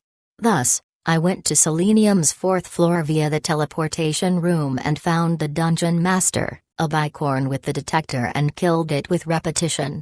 If left it as is, it would stop the entire dungeon's production. So I momentarily killed it without thinking about exercises and such. And for reporting, I returned to the 1st floor of Teruru via the teleportation room. Sal wasn't there, and hearing a neighboring person talking, it seems that he went to the 2nd floor. As I went there, Sal had just finished inspecting the inn of the 2nd floor. With the same appearance. The exact same maid with the bangs came out, just like before. He informed the adventurers about the inn. I waited for it to end before approaching him. Oh, Satisama, Sal, I've defeated the dungeon master, Rita.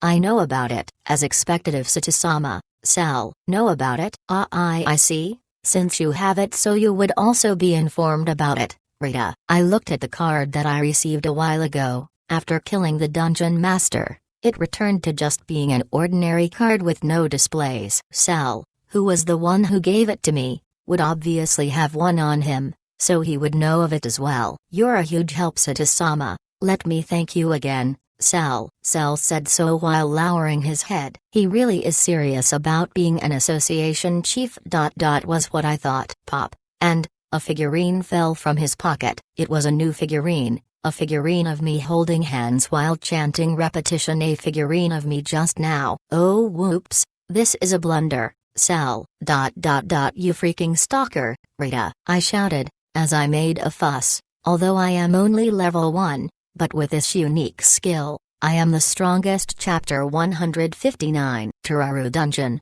4th floor. After putting the bamboo shoots that was dropped by the bat slime into the magic cart, I head back to the mansion by teleporting, and that was how I obtained 1 million Pyro today. There were nothing much going on lately, thus I decided to earn at least 1 million Pyro a day. If I were to do it seriously, I could technically get more money, but having 1 million Pyro as the benchmark was good enough to sustain the current lifestyle that I'm living.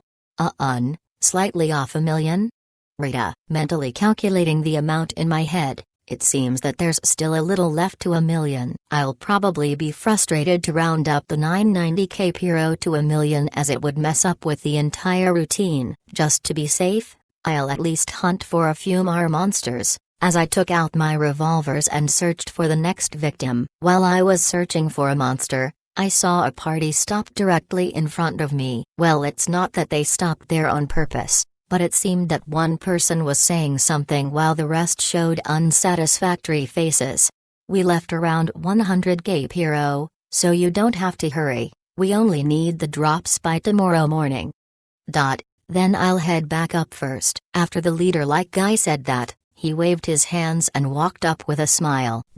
Is that so? So it wasn't overtime. Although they don't have to hurry, but he wants the drops to be handed to him by tomorrow morning. So proceed to overtime. Bring your work back and do. It was a technique often used in my company, wiping away the past memories. Maybe I should help them a little, was what I came up with as I walked closer to them.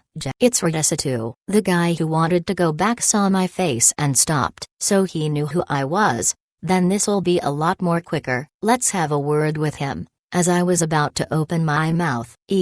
Everyone, it'll be tough but let's do our best. He immediately turned a 180 and went back to his teammates. What did he say just now? As if caring for his teammates, he forced himself to be enthusiastic before defeating a spawned bat slime. Alright, let's do our best. He further raised his enthusiasm. The guy who tried to take the initiative to leave his teammates ended up having to work overtime. Since I missed the timing to say a word to the guy, I looked at them for a moment before heading back home. The next day, Shikoro Dungeon Association. The association chief, Cell, called me over to his office. If my memory serves me right, I wasn't looking at Cell, who was sitting down at the opposite end, but the surroundings of the office. Wasn't this place an ordinary-looking office when I came yesterday?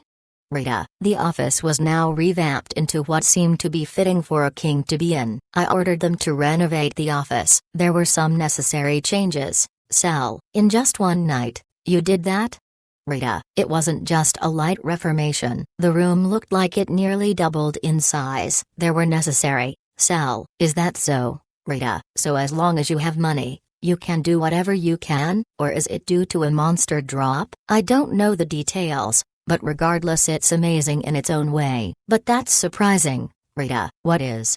Cell. I figured that you would clearly decorate your office with figures of me, but there's none of them here. Rita. Cell. Cell silently shutted his eyes. Oya, why did you close your eyes there? Well, anyways, I'm glad that you've come, Sato-sama. There's something I dearly need your assistant in. Cell. He diverted the topic. So he does display them. Well, whatever. So what sort of request is it? Rita. There's two. Cell. Cell's facial expression changed. His facial expression was now in serious mode. If you have any free time, I would like for Sato-sama to show his face to each and every floor in the entirety of Shikoro. Cell. Just my face? But why? Rita. I did not understand the meaning behind Cell's request. Just showing my face. It doesn't make sense to just show up in the dungeon. Among the adventurers these days, especially the leaders, they've conspired to not getting involved with Redesitu. Cell. Don't get involved with me? Did I do something to piss them off? Rita. Cell laughed. It was an unbelievable laugh. It was said that it had started after Clifford's case. Cell. Clifford? Oh, the Wheats. Rita. Cell nodded. With just that one case, Clifford's income has declined at a dangerous level. I've tried helping them, but the income went down even further, and all of this was due to Satisama intervening. Rita. In addition to that, there were also a few cases where Satisama helped the leaders' subordinates to break off of their respective families. That was, Rita. I know. Of course I would know everything regarding Satisama. Creeps. I tried arguing, but Cell cut me off with a serious look. It wasn't the eyes of a stalker, but was close to that of someone understanding. All of them reaped what they sowed, and because of that, people were saying to not be involved with Satisama as those who would get their punishment. Were there so many black businesses going on around last night, just because Satisama passed by them, the situation changed. You're truly a full-fledged stalker at this point, Rita. Though he is a stalker, he was still in serious mode. As it stands, if we show Satisama's face around, maybe much unexpected things would be solved, so those who are in trouble would temporarily be off for the time being. I see what you mean, Rita. I was wondering why such a thing happened yesterday, but after he explained it, I understood. Hence why I want Satisama to show his face at various floors in hopes that at least one person would be saved. Cell said as he stared straight at me. It's something that can only be done by Satisama. I got it. I'll properly show my face, Rita. I decided to accept the request. I'll be careful when going to new floors, and try to widen my range of action even if it's a little to show myself. I thank thee from the bottom of my heart, as I expect from Satisama to accept this request. Anyways, you said that there are 2 requests, so what's the other one? Rita. It's about Aurum. What's wrong with Aurum? Rita. The adventurer hunting over there has recently increased. Adventurer hunting? Rita. That's the first time I've heard of such term, though it was a word that was easily understood based on the context. It's easy to get expensive items compared to the volume in Aurum, so instead of hunting for monsters, they would target those who are collecting drops, and take their drops. So basically they're robbers, Rita. Yes. Also there's a problem that is even worse than these robbers. These adventurer hunting occasionally kills people. That is. They can do it, huh? With their attitude, Rita, they would just forcibly take their lives if they can't get the items, and these adventurers are armed to the teeth. Most of what they stole from the dungeons were rare items which stabilized their group, which means, rare rogue monsters would come from the adventurers' corpses, Rita. As I said that, Cell nodded. This time, his nod was heavy. I want Satisama to stop this madness once and for all. This is something that I can only ask from Satisama. Only me? Rita. A regular adventurer makes a stable income, which meant that they would specialize in that particular floor. To others, an adventurer who isn't good would sustain 99% of the time. Rita. So it's different in MMO where the monster and people, they're highly capable. So I can only ask Satisama who is willing to work day and night to deal with these situations. Again, please stop stalking me, Rita. I bitterly smiled. Why would you even know what I was doing in the dungeon? Though I bitterly smiled, I was told that I could not leave it. I got it, I'll somehow manage it, Rita. When I declared so, Cell looked happy, and his face, relieved. Although I am only level 1, but with this unique skill, I am the strongest. Chapter 160. Returning back to my home, I started thinking about something in the saloon. It was concerning Cell's requests, where I was thinking about the best possible way to resolve the requests. I've roughly thought up of a plan, but there's one more within the plan that I've not thought through yet, so it's giving me a headache. While focusing on it for a long period of time, my concentration started to wear off. Thus, by the time I returned, the sun has already set. Creak. The door was swung open. The person that came in was Emily. Yoda-san. Emily. Oh, Emily. What's the thing you're holding? Rita. It's refreshments for your tea no desu, Emily. Emily brought the tray closer to me, while wrapping the word refreshments on top of my head. I was staring at the teacup that was on the table. I stared at the teacup that I've never touched since just now. Emily swapped the old teacup to a new teacup which was freshly brewed. "Oh, you brought tea for me. I'm sorry. I didn't notice, Rita." "It's alright Nano Desu. Anyways, what's the matter Desu? Yoda-san, you've been annoyed at something and was constantly groaning Desu?" Emily: "That's right. Do you mind if I discuss this with you?" Rita: "Of course not Nano Desu." Emily nodded with a face full of smiles, and sat across me with an excited face. The 130 centimeters petite figure that was sitting down on the sofa looked way more adorable than usual. Thus, I discussed about the matters about Cell's requests. "Seems like there have been adventurer hunter in Orem lately." Rita: "Adventurer hunter?" Emily's smile immediately disappeared. It was rare of her to have a completely flat expression. "Have you heard about it before?" Rita: "I know about the adventurer hunters no Desu." Emily answered. Her smile returned. What was that just now? "So it seems like they've arrived at Orem. Since it's easy to collect gold dust, they'll rob those who've been collecting them. This is the current issue at hand. I'll have to resolve it as soon as possible." Rita: "Yes Desu." Finding the culprit of these adventurer hunters and defeating them. I won't know them yet unless I go there, but before that there is a slight problem." Rita: "What's the problem Desu?" I bitterly smiled. "Lately, there's been stuff going on when I'm around. Well, it's basically bad people have been controlling themselves whenever I'm around." Rita: "Yes Desu? Yoda-san has been deterring them Desu." "That's my Yoda-san Nano Desu."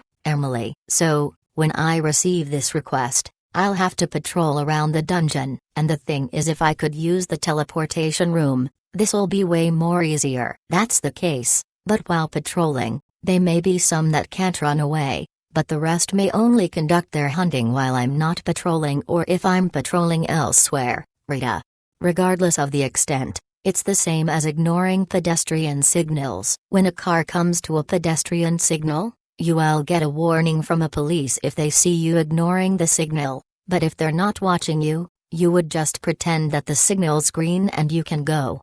Same as while I'm patrolling, wherever I'm nothing would happen, and that would not solve anything. It's just temporarily stopping them. That is what I was annoyed at right now." "I get it Nano Desu."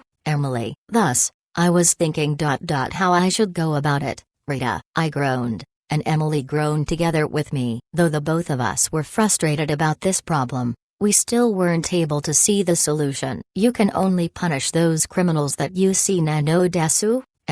That's the only way huh? Rita: "Severely punish them." "So this is the only way to go huh? Which meant I'll have to purposely let them go for a few times before attacking them once they've gathered. But then again, Emily, what's the matter? You thought of something?" Rita: "Oh, I'm so sorry Nano Desu. It's not about this, it just reminded me about the Ogi-chan Desu." Ogi-chan? Rita: "Who again?" "It's the arsenic Ogi-chan. If I don't send him food, he won't be able to eat them no Desu." We did make friends with that spirit." Rita: "Emily did make friends with that spirit and even received a protection from him." "Do you send food to him every day?" Rita: "That's wrong Desu. Ogi-chan isn't human, so he won't get hungry like us." "So at various Nano Desu?" I see. So if there's some way to contact. Rita: "What's wrong Desu?" Emily cried. A thought popped on my head. It was a momentary inspiration, but the inspiration became something uncertain. I thought about searching the internet. That sense of opening a browser and search for something has been forgotten. Thus, I tried to remember what I saw last time I searched in the internet, remembering back what I did or said before. A means to contact, huh? Rita: "Yes Desu." Thanks Emily. I'll head out for a while." Rita: Yoda-san? Emily. I left the still surprised Emily and went out of the mansion, heading to where Cell is. Orem Dungeon. Second floor. The inside of the dungeon felt more intense, because of those adventurer hunters. The adventurers that were hunting for monsters not only had to be alert from these hunters, but the monsters too. Besides me, everyone's an enemy. That was what's prevailing around the air. I'm sorry. After an adventurer defeated the little devil with his dual sword, he became cautious of the sound. Hearing the sound from behind, he prepared his swords and faced that direction. It's not like that. This. The person that was speaking was a young adventurer. The young man appealed by waving his hands. Then, he presented a sheath. You've dropped this, and I think it belongs to you. Eh? Ah, that's true. The adventurer who said that touched his lower waist. There was only one sheath from his dual sword. When did I drop it? Here you go. Thank. The moment he received the sheath, the adventurer flew backwards. It seemed that the caution he had just a moment ago was raised at a max, though, it was too late. After receiving the sheath. The surface was coated with poison, and the man's hands felt tingly. Cool. So you're the adventurer hunter. That's right. Oh, and by the way, your sheath wasn't dropped, but was stolen. It's okay to be cautious,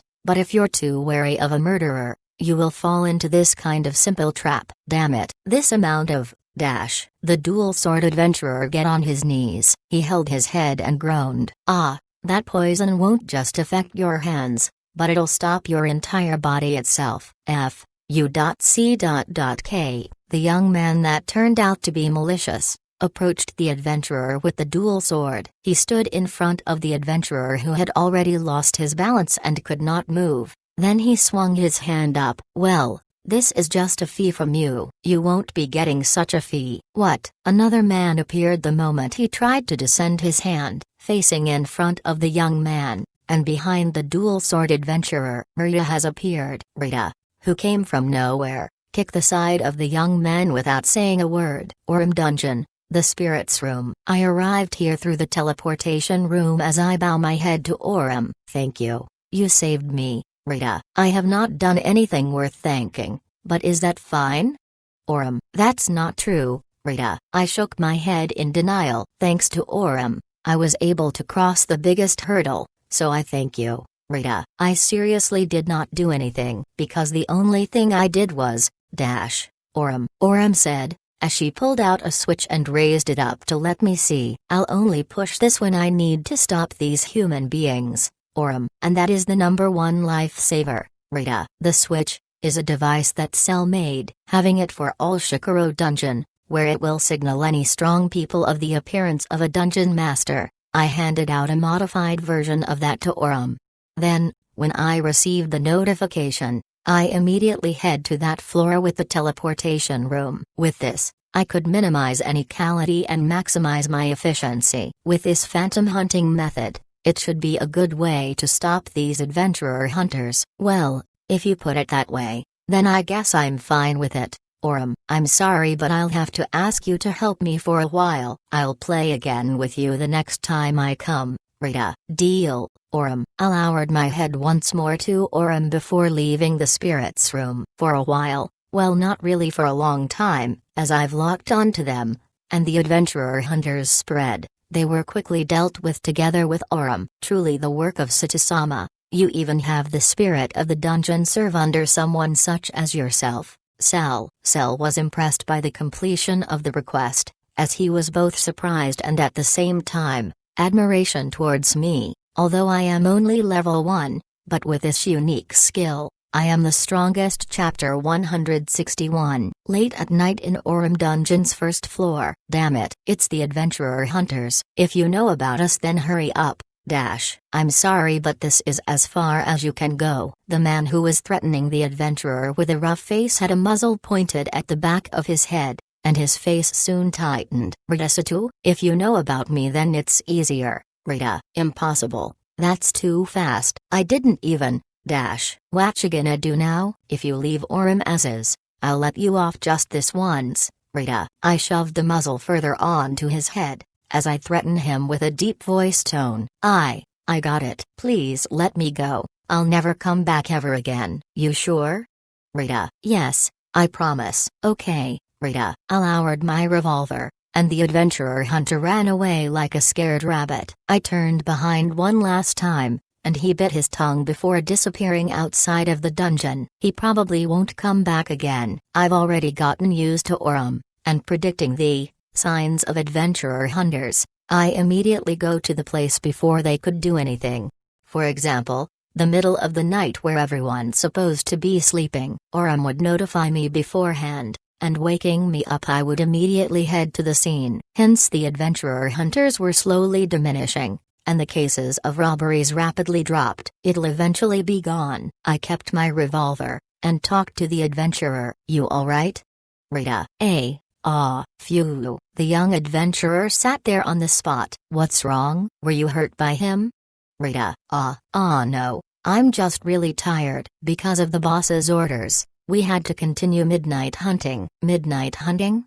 Rita. Because adventurers wouldn't be around during midnight, so we could hog all the monsters. I see, Rita. I get what the young adventurer was trying to say. There's a limit to the amount of monsters spawned in a dungeon, as in there's a set limit of monsters per floor. So, if you defeat one monster, the dungeon would spawn another one, but it won't spawn two more. The fact that spawning more than its limit has never happened before. Then, if the amount of adventurers exceeds the amount of monsters, well, obviously there will be fewer monsters one can hunt at a time. Hence why the Dungeon Association prohibits any acts of KS kill steal any other adventurer's monsters, which meant that one of the ways to avoid such conflict would be to hunt at midnight. It's obvious that one would do that as it's the time where most of us would be sleeping soundly, and it's obvious that there are less competition during midnight in the dungeon. Are you the only one here?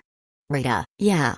Boss and the gang would work during the day, and I work during the night. It's the same with Boss, but the rest are also old in age, and thus they can't stay up till so late at night, so it can't be helped. Are you sure it can't be helped? Rita. If they can't do it, then it's up to me to do it. The man shrugged his shoulders while he raised his hands slightly higher than his shoulders. Then a smile floated on his face. When I looked closely, it reminded me of those late-night workers who were constantly tired, but if the person himself is alright with it, then I guess it's fine.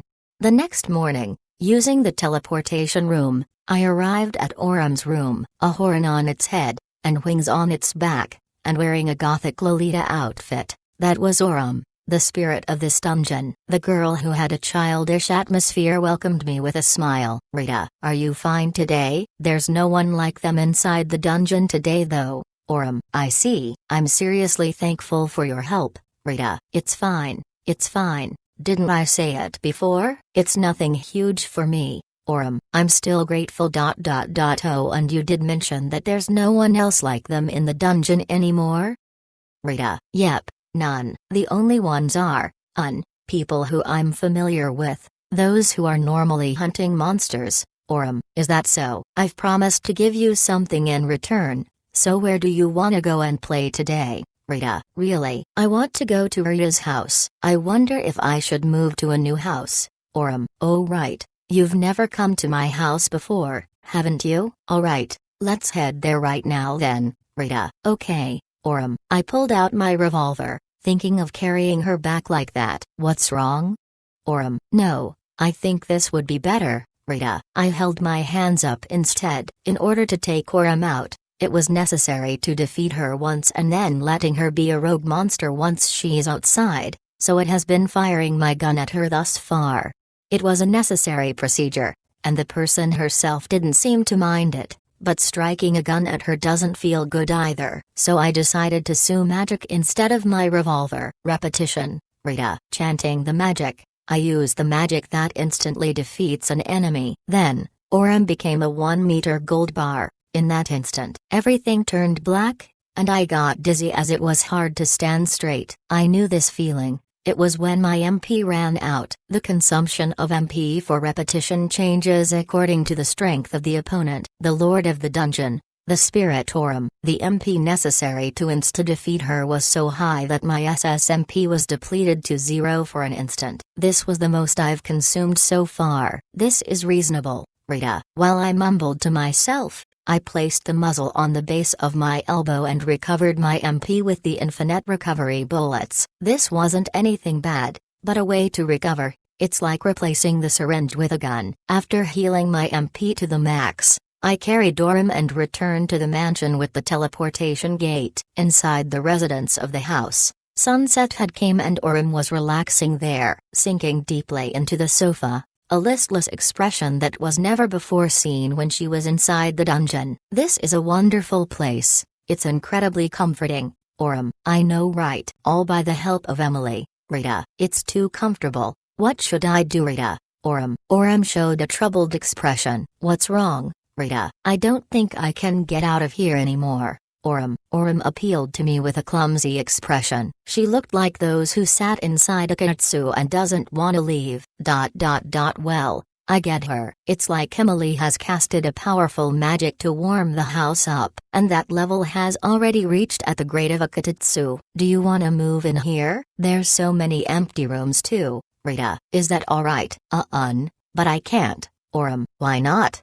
Rita. Well, if it's just going out to play for a while, then it's alright, but to sleep outside, or have a slumber party, the dungeon's drop would end up disappearing, Orem. Now that would be troublesome to deal with, Rita. With that, you can just bring me here again. It's no problem if it's just going out for a morning walk kinda a while, Orem. What a cheap repayment. You can just come here every day, and Rita. What's wrong?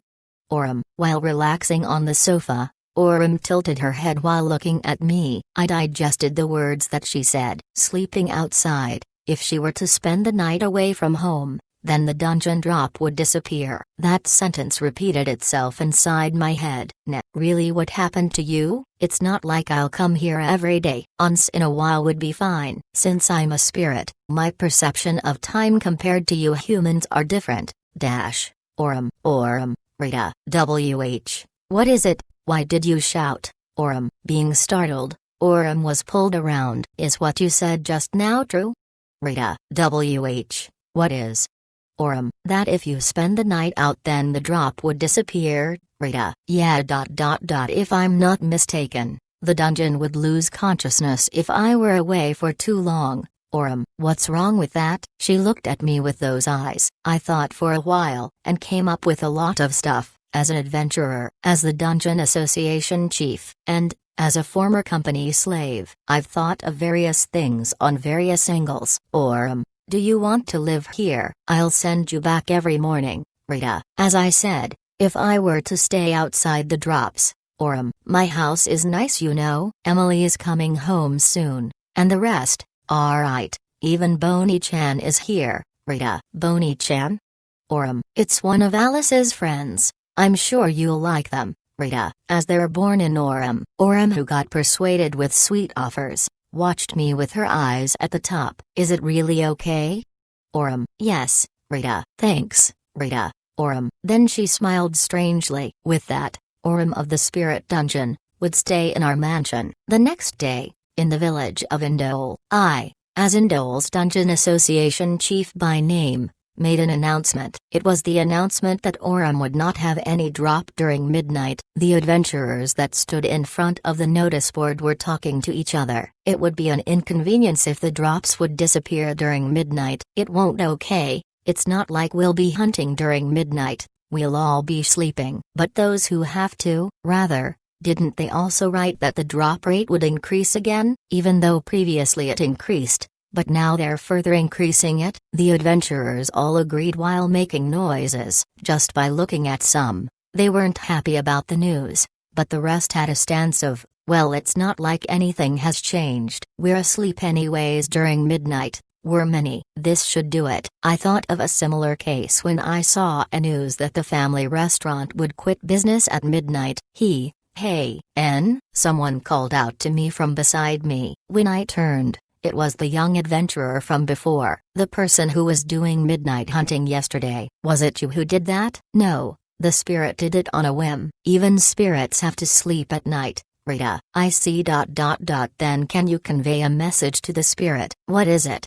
Rita. Tell her that I'm thankful, and that I could finally sleep too. Sure, I'll tell her that, Rita. Really? Thank you. The young adventurer looked straight into my eyes. I thought that the next time I met him, he would be much more energetic. Although I am only level 1, but with this unique skill, I am the strongest. Chapter 162. Proofread, Shikoro Dungeon Association. The chief's office. The office had already turned into a luxurious room befitting of a noble, and in it I reported my work to Cell. The more I reported, the larger Cell's eyes became, and after hearing that I've completely stopped the midnight drops, surprisingly he had a smile on his face. As one would expect from the great Satsuma, what a magnificent way of handling such work so quickly and perfectly. Even the client could hold his nose high. Cell. With that, there would be no problems during midnight, so there wouldn't be any need to do anything to those adventurer hunters during midnight anymore. Rita, and whoever dares cause trouble during the day would meet their demise. Cell was extremely satisfied while nodding. The report was done, and another case solved. Cell looked at me in even higher regards now. Even his words of praise were thrown to me every now and then, which secretly I was worried. Even the beautiful girl with the hairs covering her eyes said words like, as expected of him, which felt good. But when the stalker aristocrat would eventually say, as I expect, the figurine of me falling out of his pocket would frighten me even more. Hence I stayed vigilant. But it didn't happen. That's right, I have something to discuss with Satsuma. Cell. Rita. Cell's expression changed abruptly. A serious expression. It's not really that serious, but he had that look on. This year's annual award has something to do with Satsuma, Cell, and that would be? Rita. If possible, I would like you to go there and demonstrate yourself in front of the masses. Cell. Demonstration? Rita. It's similar to the Harvest Festival. Basically, I want Satsuma to display his strength by defeating monsters. If possible, I want you to defeat a powerful monster. Everyone knows Satsuma's achievements, but it'll be much quicker if we could show it to them visually, appealing the masses on the spot. Cell. I see your point, Rita. I was actually surprised that the conversation was actually heading to a serious direction. I understood what he said, and even understood the reason and logic behind inviting me. So instead of using my repetition, I would normally, as you put it, a flashy way to defeat it, Rita. My expectation of Satsuma will ever be rising, understanding the reason behind my plan before I could even say it. Cell. I got it, I'll accept it, Rita. It's something I can't refuse. I thought as it could be something I should show off too. It's my responsibility as well. I'm truly grateful. Well then, let us hurry on and mass produce some posters. Cell. Posters? Rita.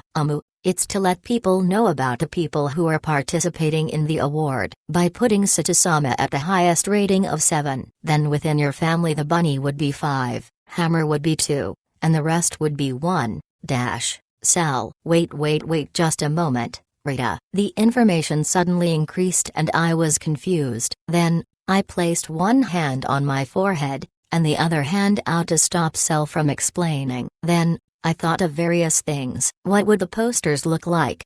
Rita. I have some prototypes right here. Cell. Then, Cell took out a cylindrical-shaped paper and unrolled it. The poster looked more like a trading card design, and below it was my name written with the 7 actual there. Then, the image of the card was me defeating the adventurer hunter. TLN, someone please make a card out of this. P.S, which I did. Oh my gosh, you damn stalker. Rita, please allow me to use this pose. Cell. I thought you'd make it into a figurine, but no, it's on the poster this time. Rita, I also planned on issuing a yearly note of it too. Cell. While saying that, he took out a huge card. The composition was the same. You even have an entire trading card game.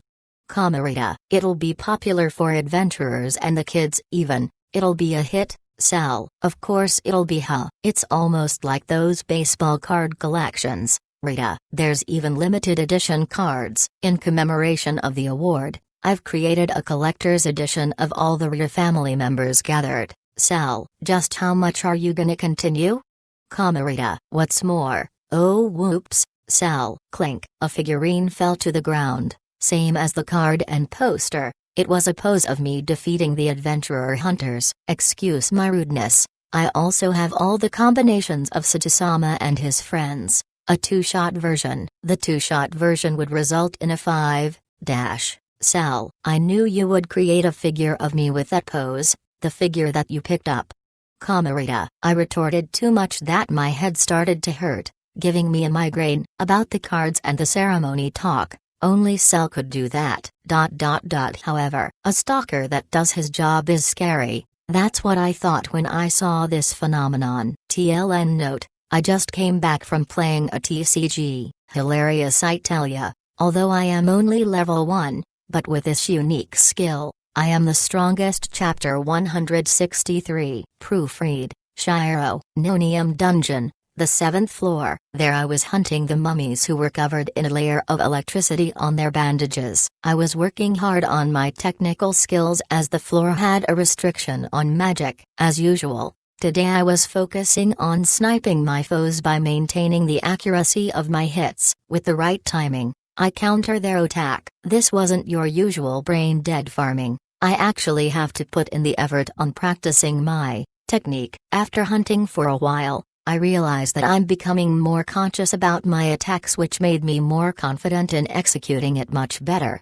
When I defeated the mummy, a seed dropped. That was the drop of nonium. It wasn't just that. Gold dust dropped together with the seed as well. The protection of Aurum. Basically whatever I defeat, a small amounts of gold dust would drop together with the initial items. Well, for some reason the gold dusts have been increasing lately. The usual drop was increased to about 1.5 times. It's not as though the drop suddenly increased dramatically. I was convinced that it increased as time goes by. Aurum's protection Rita. I took a look at the surplus of gold dust that was on the palm of my hand. Why did it increase? Well, I'm sure Aurum would tell me. When the sun sets, I'll pick her up and let her stay in my house overnight. I won't specifically say that to her, but in essence she is part of our family, which made her happy when I told her that. Originally she loves to go out, and since she was interested in the modified mansion made by Emily,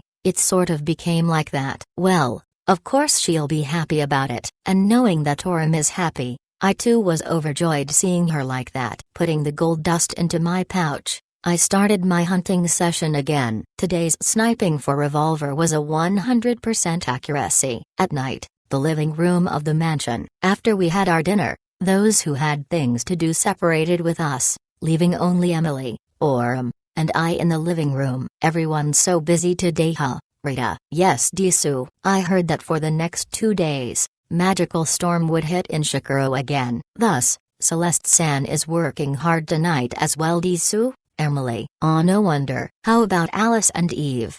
Rita. Alice-chan is currently in Sulphur Disu. Since Yoda-san is in top condition today, she decided to do her best with Ryo-chan as well, Disu. Whereas for Eve-chan, she said that she'll continue on her carrot meeting Nano Desu. Emily. The what? Carrot meeting?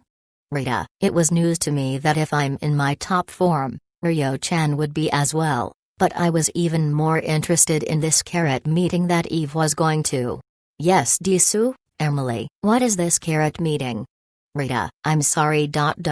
Even I do not know about it, Disu. Eve-chan only said that she'll be going to this carrot meeting, nothing more, Disu. Emily. I see, it's alright. I can somehow predict what it is to an extent. Rita. It's Eve we're talking about, probably a meeting discussing about how delicious carrot is. Or maybe something about pursuing the best carrot, something along the lines of those. Her commitment and love towards carrot is the real thing. By the way, I've also heard that Emily won the annual award. Rita. It's embarrassing, no Desu? Emily. I don't know what the two is supposed to mean, but at the end of the day, it's a great achievement to be had. Rita. Well, not that I don't know. Cell did politely explain it to me. It's a yearly thing where whoever has achieved something outstanding, they would be awarded with one, but apparently the person who made the decision decided to put the lowest as rank 2.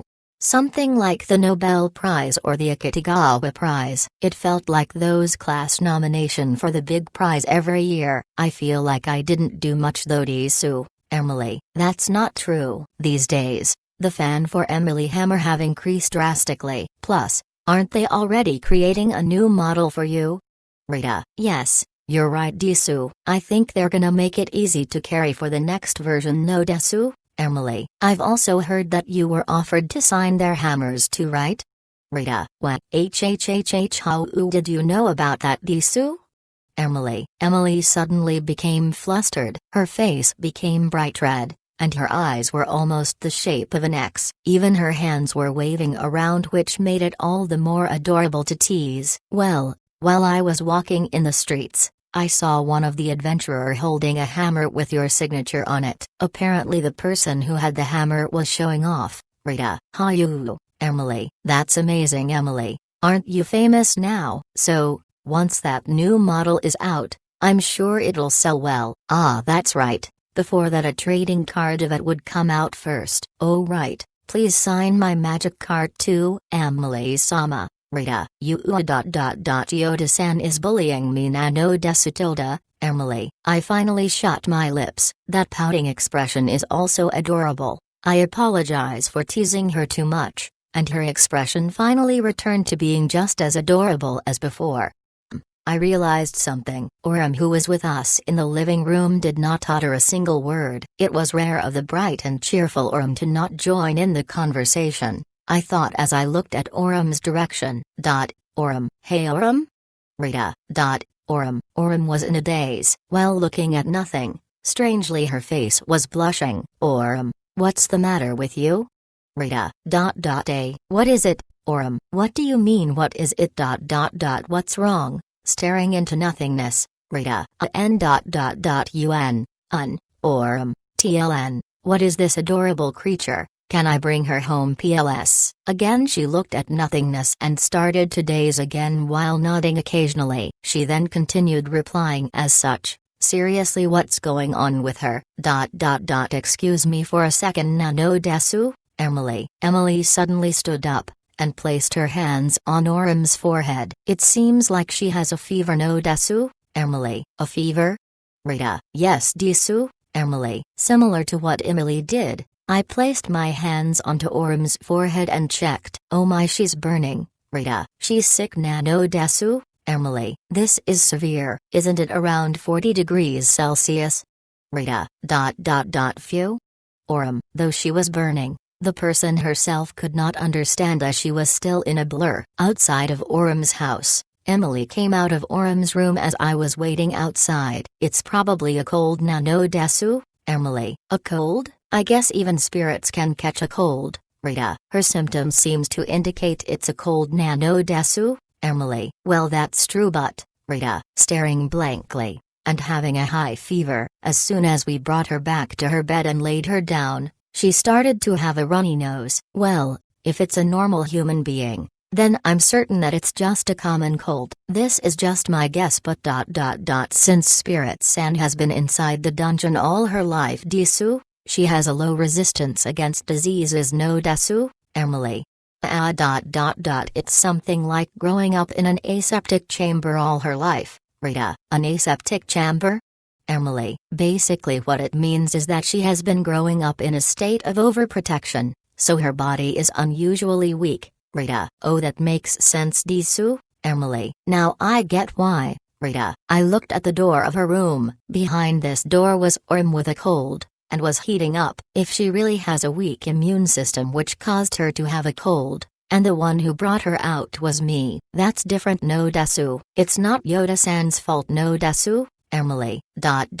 Since when were you able to read someone else's thoughts? Rita. I bitterly laughed. I'm sure even Orem-chan thinks the same, Desu. It's alright, Desu. It's just a cold, so after she gets it a few times, she'll be alright, Desu. Emily. That's true. Since she is so excited to go out, we really have to keep an eye out of her from now on. Rita. Yes, Nano Desu. Emily. Well then, if she has a cold, is there a method using magic to recover? Rita. The best to cure a cold is a warm body and lots of water, Nano Desu. Emily. So it's the same as our methods, huh? Rita. If someone were to make a medicine for cold, I'm sure they'll win a Nobel Prize or something. But right now there isn't a magic that can cure a common cold. Then I'm sure it'll be the same even if I use the recovery bullet. Well, it's just a cold, so after some rest she'll be alright. Then, She'll want some peach, Rita. A peach Disu?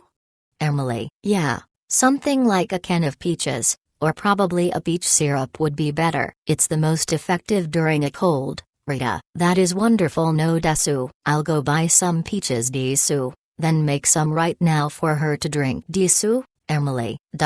Wait, I'll bring some for you, Rita. Yoda-san will? Emily, since I'm going anyways, plus, I'm sure using my drop to make would be way better, Rita. Emily. I wonder why Emily tilted her head while making a difficult expression. Did I say something difficult just now? What's wrong? Rita. There's only one floor in Shikoro that drops peaches Disu, and that floor is quite difficult Nano Desu? Emily. Basically a floor lower than 5. What sort of monsters are there? Rita. Killer of strong people, Nano Desu? Emily. Huh? Rita. I furrowed my eyebrows at the unpleasant name. The strength of the monster isn't based on their levels, but depending on the adventurer's ability Nano Desu. If the adventurer is weak, then if they were to have strong equipments, it'll be easy as shooting a mud at it Desu. However, if a strong adventurer were to face it, the monster would be strong too, which is dangerous no Desu? Emily. I see, Rita. So being weaker is more efficient? No, more like it's more advantageous? Which dungeon and what floor? Rita. Are you really going Yoda-san?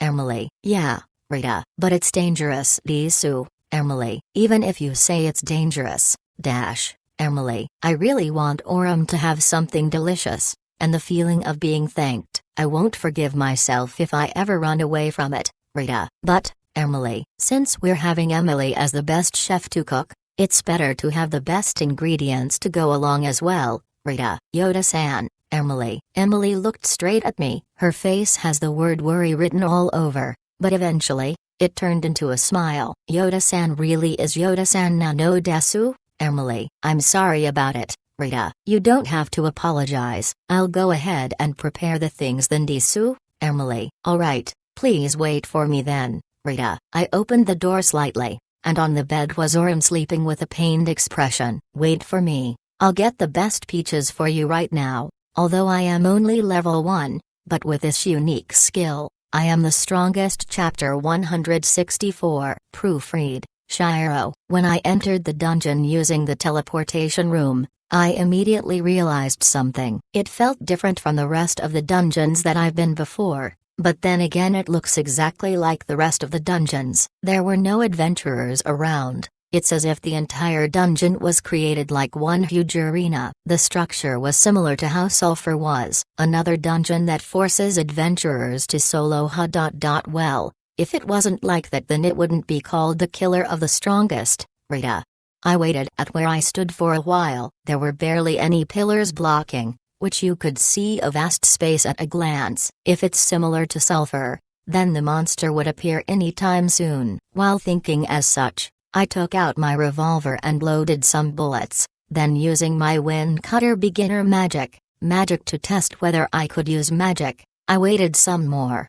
Right on time, a monster appeared. At the opposite side of the arena, there appeared 2 slimes. It was about the size of a balance ball, and the colors were golden and silver. At first glance, the 2 slimes doesn't seem to have any traits. But the 2 slimes were being lovey-dovey with each other. Wait, lovey-dovey?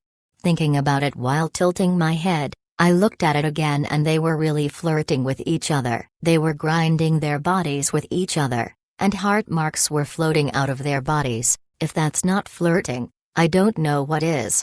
They're probably the same type as the parent-child slime. Probably a lover slime or couple slime or something named after that. Let's try something small first, I thought as I raised both my revolvers and fired 2 normal bullets. Without merging it, the normal bullet flew straight at the 2 slimes and hit them, but it seemed like there was hardly any effect. It wasn't just that. For some reason the location of where the bullet strike was slightly different. The golden-colored slime felt like it had no effect when being hit, but the silver-colored slime, it was as if I didn't hit it in the first place. It looks like the slime has a thin membrane at the outer layer of its skin, and the bullet hit that instead. The slimes then noticed my presence, stopped its flirting and came towards me. Uh-oh, Rita. I unintentionally let out my voice. As I guarded the attack by crossing my arms together, it immediately closed the distance of about 20 meters, and the golden-colored slime deformed part of its body to attack me. Guarding a heavy attack, it felt like it pierced through my body. Not being able to withstand the attack, I flew backwards but somehow managed to land on my feet.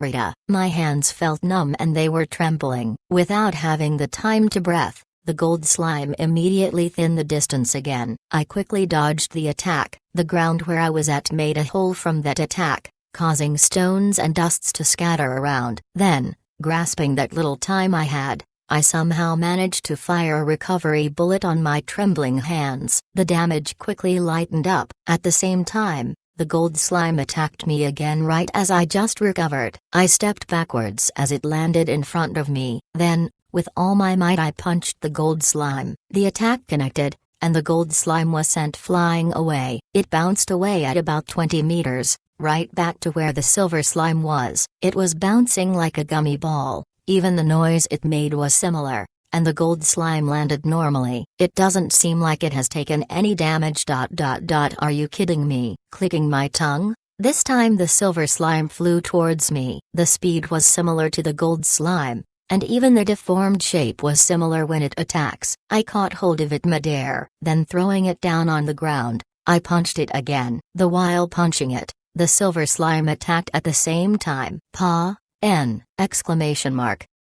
The attack caused an explosion and a massive shockwave, causing the entire dungeon to shake. However, the silver slime wasn't even hurt. Without waiting for it, I took 2 to 3 steps back. The damage I took this time was even severe than the gold slime's attack. It wasn't just that, I knew what damage this was. A magical damage, Rita. It was the same damage that I felt when my mentality is still at F.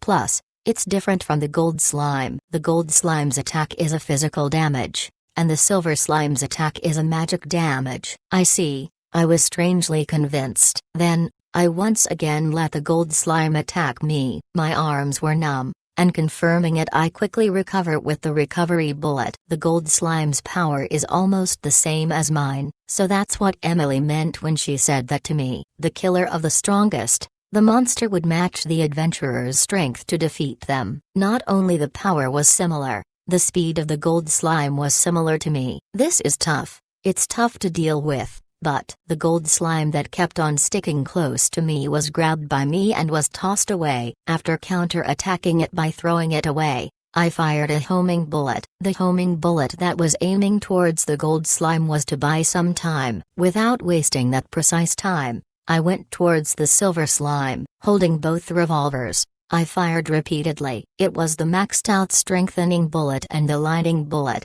infinite lighting bullet that was fired towards the silver slime. The lighting continuously struck the silver slime, burning the silver slime till it became dull. The slime looked like it was struggling, as I expected. Since the gold slime has the same stats as me in terms of physical strength, then the magic damage that the silver slime fired would be the same stats as me then. Which also meant that its mentality was weak too. You could say that the one loophole of this was that my mentality was still the lowest, which made it easy for me to fire the maxed infinite lighting bullet at it. The silver slime struggled for a little more, and eventually it became charred and turned to ashes. Alright, the next is, The moment I turned around, the revolvers on my hands disappeared. What the F? Rita. No time to relax. The gold slime shortened its distance. With the same SS stats, it became a close quarter combat. I desperately guarded, and tried my best to avoid the attack. With my revolvers gone, and it dealing a lot of damage to me, the usage of long-range attack and recovery items meant that my fighting capability was reduced to half. There wasn't even time to be upset about it, as the slime cleanly hit the side of my body, which blew me away. It's been a long time since I was attacked by such a powerful attack. Reminds me of the time when I first fought a dungeon master. Standing up with my hands pushing my knees up, Another attack hit my chin. Was it a heavy blow that was equivalent to SS? The gold slime attack once more. The ferocity of the attack was slowly rising. No, it's certainly rising up. Perhaps because the silver slime was defeated, its attack felt like one rank higher than before. Although the strength and speed was the same, the attack felt even fierce. I tried attacking, and avoiding it, because we were equal, and there was no way for me to take a breather. I was forced to rush the gold slime. At this rate it's gonna end badly, if that's the case. While being completely defensive, I became completely focused. Without standing up, I gave up on regaining my posture. Instead I focused.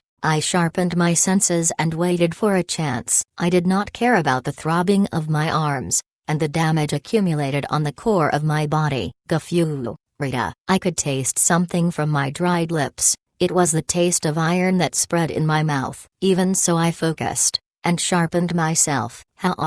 Rita. That moment arrived, as I dealt the final blow on the gold slime. I attacked it with all my might. It tried to counter me, but I cross-counter using my full strength. The blow hit the gold slime. No, it penetrated it. The skewered gold slime fell limp, and after a while it disappeared. After it disappeared, the disappeared revolver appeared along with a huge pile of peaches. Gafu, Rita. This time I spat out fresh blood, and shook my head frantically. Then I laid down next to the peaches. Inside the mansion, Oram's room. Oram was wearing pajamas while raising her body up from the bed. She had an outer garment over her shoulder, which looked like someone who was truly sick. Emily then handed the peach to her. It was a half-peeled peach served with syrup. This is?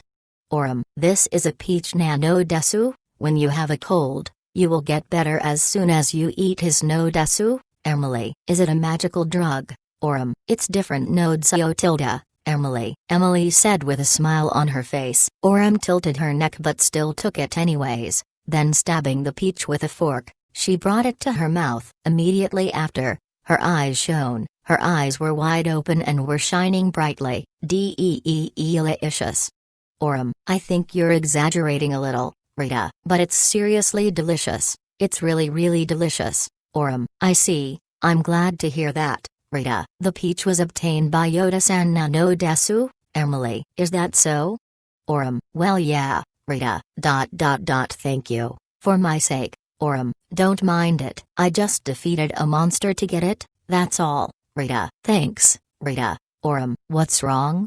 Rita. If I were to catch a cold again, you'll make this for me, Oram. I flicked Oram's forehead. That will not happen again, so just recover properly, Rita. Yes. Thanks again, Rita. And Emily. Oram. As Oram remained a patient, she earnestly ate the peaches on the bed. Probably because of the effect of the peach made like a peach can, Oram could easily eat it. Exchanging eye contacts with Emily, we secretly thumbs up to each other. Although I am only level 1, but with this unique skill, I am the strongest. Chapter 165. Proofread, Shiro. Morning. Near the teleportation room. After sending the now energetic Oram back to the dungeon, I was standing near the door talking to Celeste. Tararu Dungeon's 15th floor, the dot. Nickname Killer of the Strong, Celeste. As I was in a hurry yesterday, it was the first time encountering such monster. Then, after some thoughts I decided that I wanted some info about it, thus I caught hold of Celeste to ask about it. Our family's one and only walking encyclopedia calmly taught me the information about the couple slime. Apparently the silver-colored slime is the husband, and the gold-colored slime is the wife, Celeste. I thought for certain that the golden one would be the husband, Rita. Guess I was being prejudiced when I saw the colors of the slimes. The reason why it's called the Killer of the Strong is because it's not your typical dungeon. It has a wide area and only one person is allowed in. The silver one would have the stats of the opponent's magical abilities, and the golden one would have the physical stats of the opponent, Celeste. Well, I experienced it firsthand, so I knew about that. It was strong, fast, and tough. Almost as if I was fighting a dungeon masterclass monster, Rita. If it was me, the golden one would be just like killing a normal slime in a dungeon. Celeste. Copying the stats right down the core. Truly a killer of the strong. It's because of how balanced they are when they work together too, which makes them strong. Rita. Also, Celeste, there's more? Rita. Yes, Celeste. Celeste nodded. The golden slime has magic immunity, and the silver slime has physical damage immunity. Celeste. Which means, Rita. Yes, their abilities are crossed over, which makes them even stronger. Hence why they are strong against strong opponents. If a weak opponent comes, then in return they're weak. Celeste. I see. It reminded me of Margaret. The drop rate is all A, and besides HP and luck, the rest of her stats are F. For Margaret, both the gold and silver would also be F. Then it'll become a boring battle between F ranks. Even with the same ability, the fight between F and an A, even though I'm SS, with A battle, the latter is much more dangerous. The killer of the strong. Is pretty awesome. There's one more thing, Celeste. There's more? Rita. Yes, this information is about why they're called the couple slime. When any one of the two dies, the living one would turn into berserk mode, and all of its ability would increase by 1 rank. Celeste. Cause we are the one who killed its partner, huh? Rita. That's how it is. So there are 2 key points to take from this. If you don't have an A status, then it'll be easy to defeat it. Second, even if you have an A status, if you defeat one of it, it'll turn into berserk mode and it'll increase 1 rank higher than A, and if a weak person defeats it, it's not like increasing 1 more rank does anything to them, so someone who is weak would be extremely easy for them. Celeste. I see now. No wonder why I felt like it was way stronger than me when I fought against them. Rita. Since I defeated the silver one first, the gold slime was already strong to begin with, as it has the same SS stats as me. Originally, this rank doesn't even exist, so having it raise another rank higher than SS would be tough for me to deal with. What a bothersome floor, Rita. There is some types which are good against this particular floor. Celeste. Oh. What type? Was what I wanted to ask when Alice returned through the teleportation room. Having 4 of its monster friends sitting on her shoulders, she was pushing the magic card out of the door. So the both of you are here. Aren't you gonna go to a dungeon? Alice. I was asking Celeste about information for Tararu's 15th floor. Rita. He, or a word is Nara-Odo, but she used Nararu instead, which was cute F. This is also good. I have something that I want to say too. Alice. Hey? Rita. Alice came out of the corridor while pushing the magic cart to let me see. Look, I have collected a bunch of peaches. I've heard from Moram-chan that the peaches are extremely delicious, so I wanted Emily to make some for me. Alice. There were around 20 plus peaches inside the magic cart. It's too little for making money, so I'm sure it's collected for the family's dessert time, but still. Just this morning and she's already collected so many. Rita-san, she a great type when it comes to that dungeon. She herself is weak, but her monster friends are super strong, so it's easy. Celeste. I see now, Rita. I have come to understand what Celeste was trying to say. Fun. I have also heard of the 15th floor, you know. I actually wanted to use Rita's peaches to make some, but well, with Emily's skills I'm sure she can still make some delicious peaches too. Alice.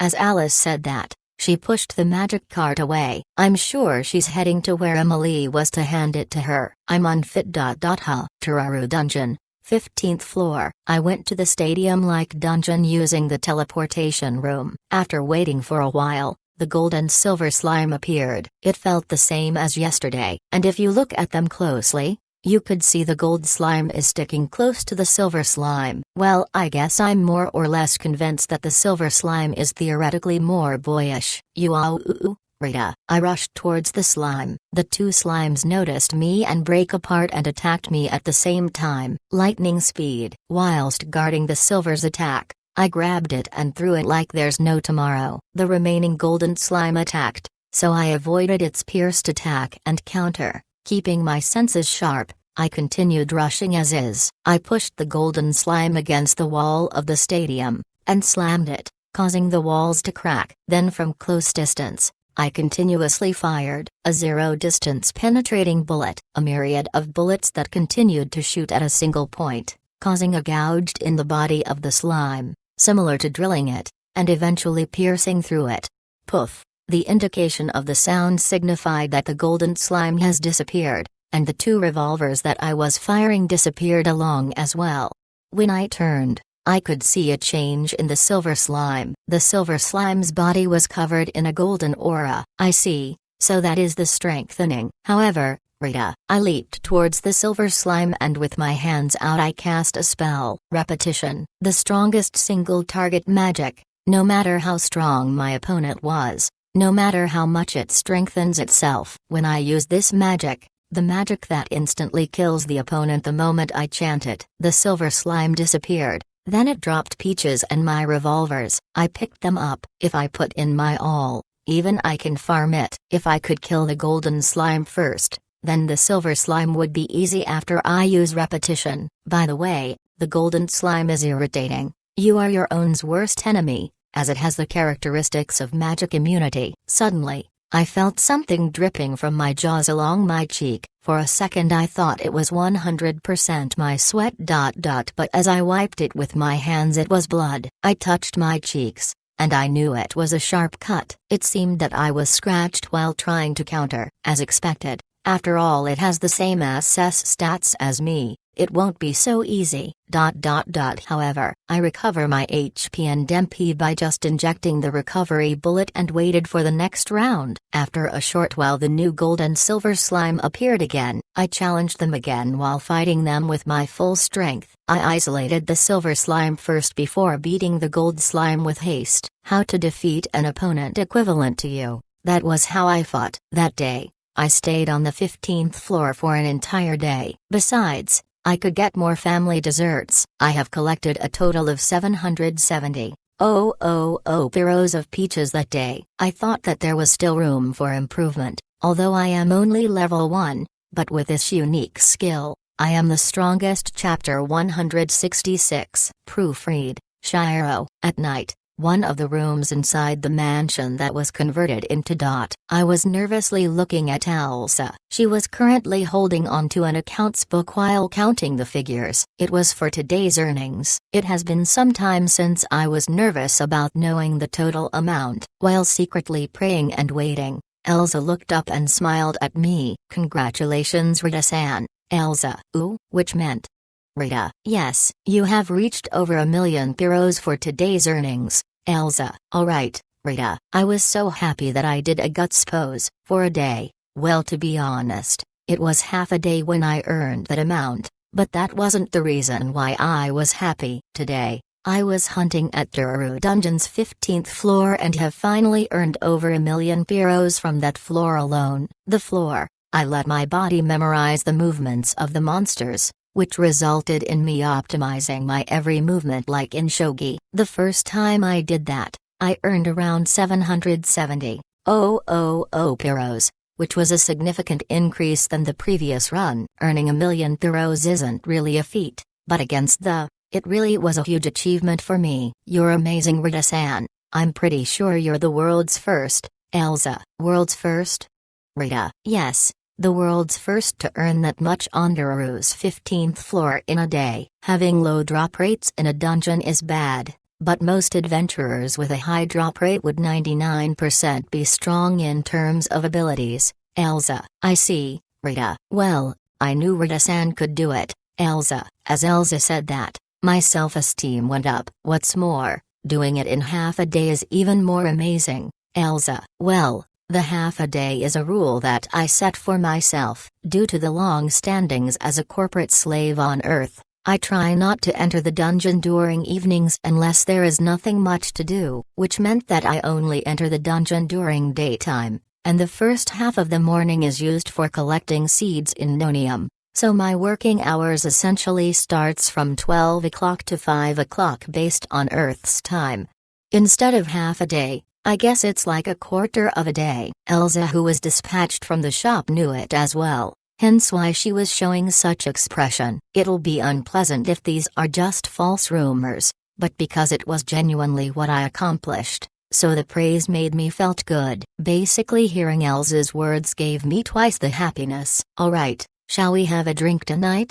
Rita: okay, Elsa. On the way home from the familiar tavern, Villada Edge, Elsa, Oram and I were walking. Everyone else was caught up with things to do, so the only ones who were drinking with me were Elsa and Oram, who I picked up on time. It was delicious, so extremely delicious. Oram: I mean, I know the beers in Villada Edge was nice, but Oram was still excited about it even after we left the shop. She was like a child running around me and Elsa. I didn't know steak would be this delicious. Oram: do you like alcohol?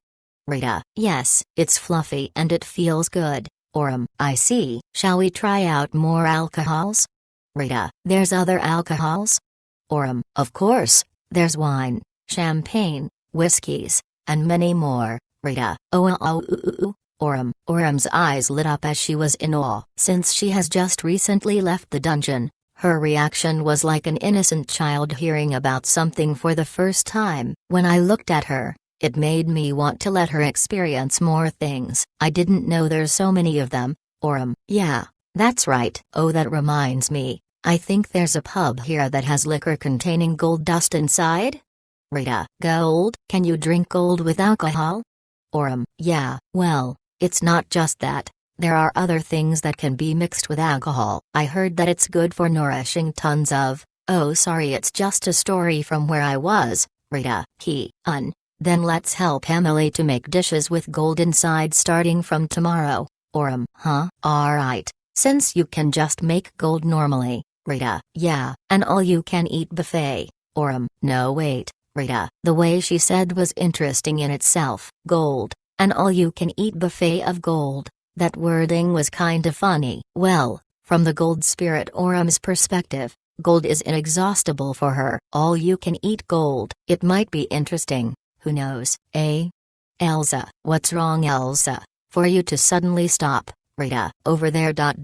Seems like they are building a house. Elsa: I stopped and followed Elsa's line of sight. Because it's night time, I can't see much, but it was still visible. They seem to be doing quite a lot of construction. You're right, it's a tremendous scale of construction, Rita. It looks like a mansion, not your average commercial facility either. Elsa: a mansion. At this kind of timing to make a mansion, could it be sell?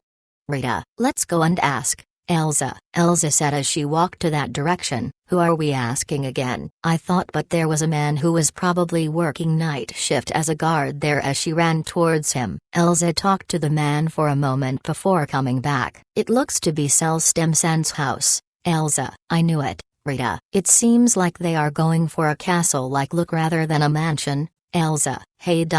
With that amount of money, I'm sure there's nothing wrong with a castle or two. Rita: it's not as though kings are the only ones owning a castle. I heard that it is common that nobles in Europe to have castles too. The famous Dracula was originally a noble and was said that he also had a castle. I saw in the news that his descendants were selling it. Then again, a castle, huh?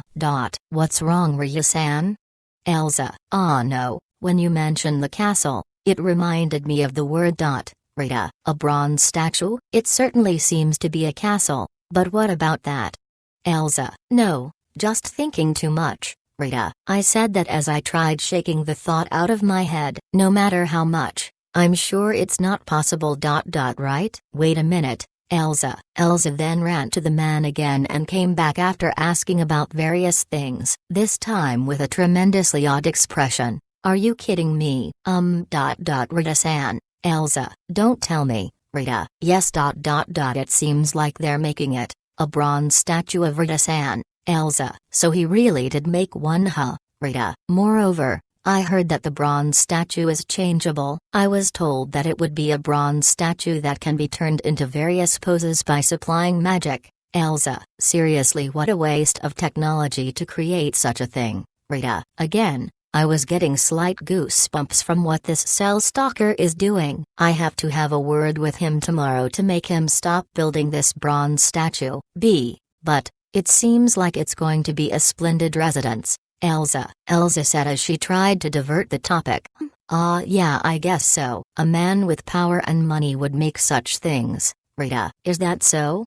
Orem tilted her little head as she answered, it is how it is. For example, there was someone who created a castle out of gold. Wait, it wasn't a castle but a temple, Rita. I was trying hard to remember the origins of the Osaka castle as I was digging through my memories. If it's gold, then it's amazing? Orem, well, it is quite intimidating, and when you look at it, you might think, wow, this is amazing, or something. I guess it apostrophe s. Kinda cool? Rita, oh, I see. Orem, what's with the oh I see oi? Rita, yelling to stop her. Orem ran like the wind. What's wrong? Don't tell me, Rita. Remembering what Orem said before, the memory came flashing through my eyes as I frantically began running towards her. Really, please, stop it. While thinking to stop her, I ran as fast as I could to chase after Orem. As soon as I returned home, I saw it. Shiny gold, the shape remained as is, but the mansion was completely golden. Orem stood before me and turned around and looked at me, then turning her hand on her waist and showed a victory pose. How is it, Rita? Is this amazing? Orem, the spirit of Orem Dungeon, the golden Orem. Her powers have completely changed the house to gold. This is amazing, but can you please stop this, Rita? Why? Orem, because I wouldn't be able to calm down, no matter how long it takes, Rita. But it's amazing, right? Isn't it cool? Orem, no, Rita. Cold sweat was running down my spine as I desperately pleaded Orem and finally managed to revert the golden mansion. Then, instead of a bronze statue of Rita, why not a gold statue? Orem, no, that is even worse. Please stop that at once, Rita. Orem has said something even more ridiculous after what Cell has done. Even though gold symbolizes wealth, I could feel that it'll likely linger as a trauma for me. TLN note, Volume 4 is out. When am I gonna buy it, you ask? Well, once stocks are back in Kinokuniya, I'll get him. Although I am only level 1, but with this unique skill, I am the strongest. Chapter 167, Nonium Dungeon, 7th floor. I've been beating down the mummies that I've encountered in the floor. The bandaged monster went spiraling away from the blow, and its body was bent as such that the character, could be seen. If it was a normal human being, I'm sure they'll immediately die from such impact. However, because they are monsters, the damage wasn't enough to kill them as it struggled to get up. And once again, with their body covered with electricity, it inched closer towards me. With just my bare hands I fought with them, without using any magic nor my revolvers. A CQC-only battle, a self-bound play, and this is one of the times where it was really hardcore. Since I was testing around Uraru's 15th floor, some things happened, and it led to me trying to fight the mummies without any sort of weapons. I ran a speed faster than the mummy that came towards me, and kicked its knees. Then, grabbing the rear head of the collapsed mummy, I pushed him towards the wall. With a smooth combo, I have successfully defeated the mummy, leaving a seed as it disappeared. Picking up the seed to increase my ability, I went on to search for my next prey. When I opened the door, there were 3 mummies. As it noticed me, I knocked down the first of it, then grabbing the other head and twisting it, I knocked them together and defeated them, using no magic, no revolvers, no weapons. Though it took some time, I've safely increased my mentality from C to B. It has increased, but, Rita. Inside the dungeon, I put my arms together and tilted my head. Today's results weren't half bad, even though I wasn't used to it yet, and I would take damage from the mummies from time to time, but I'll probably get used to it by tomorrow, as I have to be much more careful and try to have a no-damage run. Well, I predict that it'll go well due to the abundant of experience I had before. However, I felt like something wasn't enough. During my time in Uraru's 15th floor, I was actually restricted over there even till the end, so I felt like something was still missing. Maybe it's because the difference is that I'm the one that restricts myself versus being forced to be restricted. Rita, thinking about it for a while, that was the conclusion I ended up with. I guess even if you put a rule to bind yourself, you'll still be easy on yourself. The proof is that my revolvers are hanging on my waists, so if I wanted to break out of this bind I could just do it. so there isn't any consequences to it. However, for Doruru Dungeon's 15th floor, you can't use any magic similar to Silicon Dungeon. Plus, once you're stuck without anything, you're stuck until you manage to defeat the couple slimes. Hence why I guess there was a difference in how serious I am in these two aspects, which lead to right now. Until now I've been binding myself,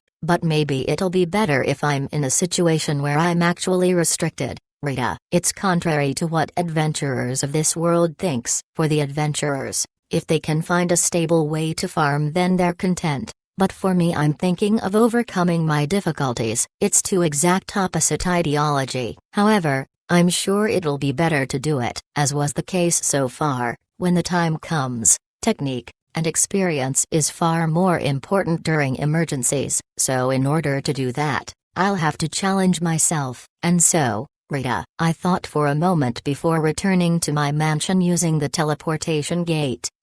Rita-san. Hey Celeste. You're here at a right time. There's something I want to ask from you, Rita. Asking Celeste, who came walking from behind the hallway. She tilted her head in a strange manner. What do you want to ask?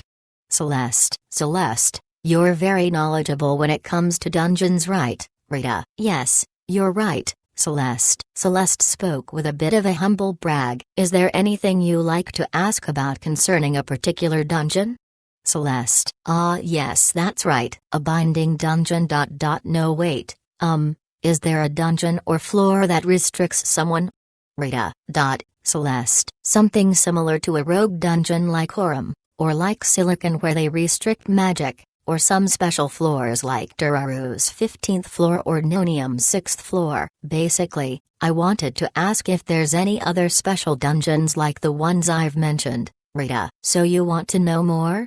Celeste. Yes. Wait. You can just tell me the name of the dungeon and which floor it is, Rita. I stopped mid-sentence and rephrase my sentence. If I ask Celeste about it, she'll surely tell me what restrictions are imposed in that dungeon's floor. However, no matter how useful it is, it's meaningless to listen to it, because the whole point of this is to challenge myself while a limiter is set on me. So if I were to know about the restrictions, I'm bound to change the way I tackle that dungeon. I understand. Here, Celeste.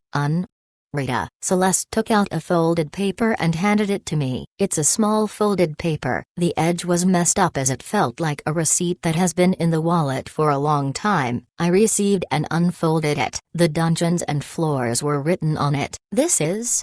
Rita. Floors that have restrictions, Celeste. Why would you have something like this lying around? Rita. I heard that Rita-san loves to train in these sorts of dungeon, so I thought that someday it'll be useful, and I thought, why not write it down first, Celeste. Rita. I was genuinely surprised that she was that prepared. I looked at the paper again. The words written from the beginning were slightly different from the words written at the bottom of the paper. The ink color, size of the letters and the thickness of the lines were subtly different. It looked like she wrote it in the beginning and slowly added more place as soon as she thought of it. In other words, she has been preparing this for a long time. My body went numb. My heart was throbbing due to the caring Celeste. I grabbed the hands of Celeste and stared straight at her beautiful eyes. Thank you, Rita, I honestly said with my feelings put into it. I did not do anything worth a praise. I only wrote the things I know, Celeste. But still, thank you. Rita. Once again I thanked her, and Celeste was blushing, like a little girl smiling from left to right. Her world brightened up. I'm glad that I was of help, Celeste. Celeste looked extremely happy. I looked at the memo again. Most of the dungeon and floors added later on the memo was evidence that Celeste tried her very best, as they were other dungeons besides those inside Shikaro. I was once again touched when she researched dungeons outside of Shikaro for my sake. Celeste, please let me give you something as thanks, Rita. There's no need, Celeste. No, Rita, I interrupted her. I held the memo and gazed at her. This memo is worth more than what I get from Nonium, and you know that Nonium is a place where I increase my status, and this memo will allow me to learn different techniques to deal with any situations, Rita. Celeste. So please let me thank you for it. No, I wish for you to allow me, Rita. Celeste was surprised by my words, but soon her expression returned. She gently smiled at me, the usual grown-up Celeste. Please don't mind it. Aren't we friends? Celeste. Ouch, but, Rita, I got it. But please let me think about it. Since it means so much to Rita-san, I'll have to think carefully about what I want. Celeste. Ooh, please think about it, Rita. I'll do anything. Anything? I'll do anything for Celeste for what she's done. So I'll wait for her to think carefully about it. Well then, I'll go see the dungeons immediately, Rita. Okay, have a safe trip, Celeste. Celeste sent me out, as I use the teleportation room again. After Rita is gone, at the hallway of the mansion, Celeste walked away and returned to her room. It was still afternoon, so all of her friends were in the dungeon right now, but she went back to her room. She entered the room and closed the door behind her. Immediately after, Yufu, Celeste, I knew it. Celeste was smiling. Then, in her room full of big stuffed animals, she jumped to one of the stuffed animals that looked like Ryo-chan, embraced it and cuddled with it. Yay, Yufu. I'm finally useful to Rita-san, Celeste. In contrast to her usual calmness, Celeste revealed another side of her, which was a joyous little girl. She hugged the stuffed animal as she rolled around on top of her bed. Yufu, Kaya a choi tilde, Celeste. She threw the stuffed animal and catched it again. Celeste, who was extremely happy, was saying whatever she wanted inside her room. Then, embracing the Ryo-chan stuffed animal, handmade, that looked like Rita, she hugged it and was joyous. Rita-san. Yufu, Celeste. Despite there being no magical storm anymore, she did not work that day and was at her room being constantly happy. Although I am only level 1, but with this unique skill, I am the strongest. Chapter 168. Proofread, Shiro. Turaru Dungeon, 19th floor. After getting the information from Celeste, the first I went to was this floor. Transportation used was the teleportation room. Thanks to Eve, we have access to every single dungeon and floor in Shikaro. Previously I was brought to this floor by Eve, but this time I actually came here for a reason. There was a lively activity in this floor where the dungeon snow fell, and many adventurers were fighting inside this floor. I mentally prepared myself before coming to this floor knowing that it would be a special floor, but it seemed rather normal to me, which took me aback. Then, right in front of me, a slime appeared. The slime which was spawned just now was looking at me straight in the eyes. I know that look. It was the look that I have been targeted as its enemy. Taking out my revolvers, I would strike first, was what I thought when suddenly the slime split up. It was rather common of this type of demon to asexually reproduce, but to have split into 3 slimes, and they looked exactly the same as each other. Pulling the trigger, I shot one of them first before letting it have a chance. Bang! Exclamation mark. The sound of gunfire rang in my ear, then I felt a shock as if I was hit in the face. My vision turned white, and everything was blurry. I quickly crossed my arm and guarded. Then the next attack came. I felt something attacking my arms, and the feeling was similar to that of a slime. I didn't sustain any damage thanks to my HP and stamina being SS. However, if this continues it'll be bad, so I quickly used the Absolute Rock S effect and turned into invincible mode. After my sight gradually returned, I could see the 3 slimes again. The slimes furiously attacked from every direction, and shuffled around its position every time they attack. I kinda figured out what's happening as I looked around with my invincible mode active. I was looking at how the others were fighting, and they had the same deal where the slimes split up, but they carefully picked and defeated it. Among the numbers that split up, it could be from a range of 3 to 5, but once they defeated one of it, the rest would disappear, and a circular cabbage dropped.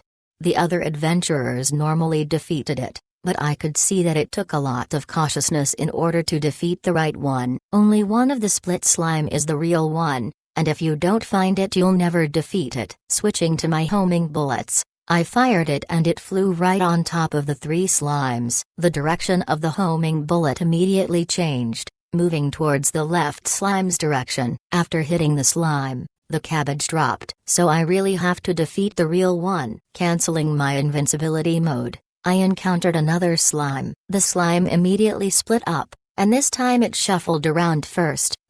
Rita. After the shuffling was completed, the 3 bodies came after me. I used a normal bullet and fired at one of the bodies. The slime that was hit by my bullet died, and the cabbage dropped. I understood how to find the right one. As long as I focus when it splits, even if they shuffle around, all I have to do is focus at the real one and not lose sight of it. Well, it wasn't really moving that fast that could trick your eyes, so I'm sure it's not at a level where it can trick a skilled adventurer.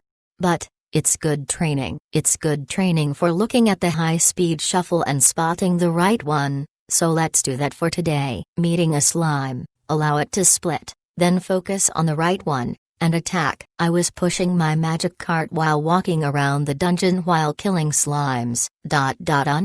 Rita. The magic cart was full, so I sent them off to the mansion, and as I was sending it I noticed something. I was half believing it, but can it be? This feeling, needing to confirm my thoughts, I looked for another encounter and let it split up. I can hear the sound of the slime splitting up and shuffling around. Then noticing that the sound has stopped, I opened my eyes. This time, the amount that was in front of my eyes were 5 of them. My luck was good this time to have 5 of them. I gazed at the 5 of them. Then, I could see that out of the 5, one of them looked slightly different. Something was off. Or more like it looked troubled. It was more of an intuition than anything. I heard of this saying before, that intuition is like having your instinct make the judgment first, or so it seemed. Probably, the fact that this happened is because of the countless experiences I have in the dungeon. Using the normal bullet, I fired at the slime that my intuition thought was the one. It didn't counter-attack, and the rest of the slime disappeared and the cabbage dropped. Once won't confirm anything. I'll have to test it more. Thus I continued to test it out. I hit it, Rita. Hitting the target with the normal bullet, the cabbage dropped. I missed, Rita. After missing the right target, my eyes turned white and the attack was hit from all directions. Yes, it was the right one, Rita. After failing, I fired at the slime that I won't know which is which anymore, and the cabbage dropped again. After repeating that time and time again, I've confirmed it. And as such, every hit was correct. Somehow, I knew which is the real one, and I memorized that, somehow, part into my body. Accomplishing the task that I placed for coming to this floor, my chest was filled with overwhelming happiness. Once I get back to the mansion, I better thank Celeste no matter what. While thinking of it, something happened. Rita. I noticed a man, and I felt something off about that man. I immediately realized that uncomfortable feeling, as that adventurer did not push his magic cart, which should be called an essential item of adventurers. Looking at him closely, he doesn't have any equipments at all. It's as if he was going on a pleasure jaunt, or more like a tourist kind of vibe. What's more, why is he sneaking around? Without minding his surroundings, he walked up the stairs and disappeared. So suspicious, Rita. He looked dubious. Whatever he's doing, it's very suspicious. I've seen adventurers moving about like this before, and especially in this world, it was easy to spot their behaviors based on their movements. Being safe to go around is the first thing an adventurer would consider, so that is second nature for them. And that guy just now had a completely different movement. I thought for a moment as to whether I should chase after him, and ended up chasing after him. The road was a straight line. And what's more, he was gone. There were no adventurers around, neither was there any monster. Nothing was around. And as I was about to leave, as I wanted to return back to where I came, I gazed at the dead end of the dungeon. What the, Rita? I unknowingly mumbled. This discomfort, something's pulling me towards this discomfort. It was just a dead end. However, my feeling tells me that something bad is there. I dare to say even the atmosphere has changed. How I know exactly. The air around me felt nostalgic. When I stared at it, it was just a dead end. Even when I turned around, the surroundings didn't change. However, something was pulling me. Something is there, Rita. Again I mumbled to myself, and my suspicion was kicking in like crazy. Over there. Something's there. To be the representative of Shikaro.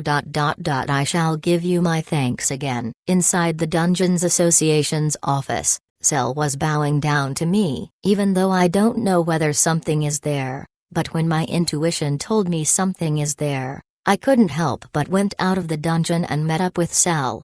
After explaining to Cell what I felt, this was the result. In between me and Cell, and on top of the table was a stone. It was just a stone. No matter how you looked at it, it's just a normal stone. After Satisama asked us to look at the location, this was what we found. Cell: this is?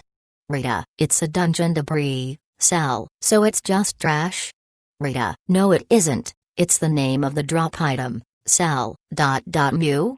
Rita: even I, who was furrowing my eyebrows, knew what it was, a drop item, which meant a monster dropped it. With that logic, this could possibly be. This is the one and only Dungeon Master's, the Grand Eater's drop. Cell: Dungeon Master. Rita: usually monsters would drop water, or air, and a third item which is dropped by unique monsters. Cell: ah, Rita. Grand Eater is different, where it doesn't drop water and air, but that it only drops this stone. Just by itself, it's just a regular stone, and there's no difference with those pebbles you find. However, some researchers have found that it wasn't just a stone. However, Cell: because it's still a drop item. Rita. Cell heavily nodded. It's different from the pebbles. When placed in a location where no humans are within its radius, it'll hatch into a rogue monster, and by itself, the Grand Eater is already a challenging monster. Problem is,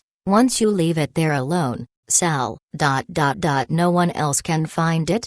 Rita. Correct. Besides it just being a pebble, it'll turn into a rogue monster once left alone. Cell: is that why I could feel it? A drop item which would hatch into a rogue monster. It's a familiar atmosphere for this world's people. These things are supposed to be avoided, but because it has merits for me, I needed a space to hatch these rogue monsters, so I had an underground basement beneath my mansion just for that.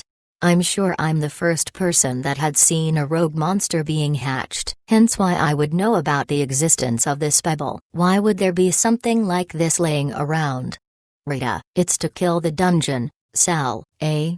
Cell: the Grand Eater. There's another special name that others call it. Cell: another name?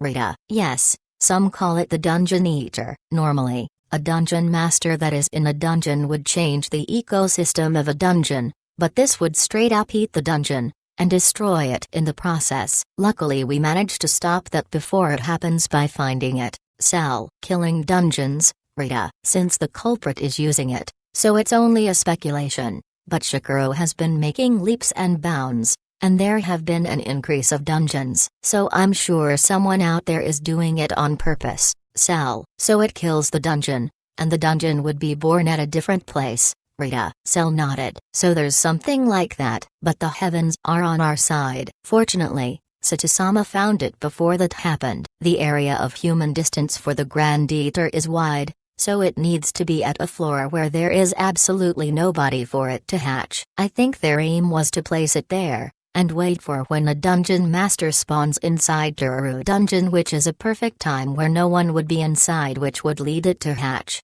Cell: I see. Rita. If a dungeon master doesn't appear, then adventurers wouldn't disappear from the dungeon. I'll hire people to slowly and carefully search for other dungeon debris. Cell: I see. Well then, Rita. For a second, there was a chill from my back. After the conversation was over, I suddenly felt it. What's wrong, Satisama? Cell: this is bad, Rita. I clearly understood this chill coming, as I immediately ran out. Running out from the Dungeon Association's building, I ran past the crowd from within the streets. Going out of Shikaro, I went to a dungeon. That dungeon, Nonium. Since even water or air doesn't drop, this dungeon is practically a dead dungeon. Since there's no dungeon, it's easy to hatch rogue monsters. I used my momentum to run into the dungeon, and I was relieved. I thought I didn't make it in time, but I did. The air around the dungeon changed. It was the feeling I get when a dungeon master is around. However,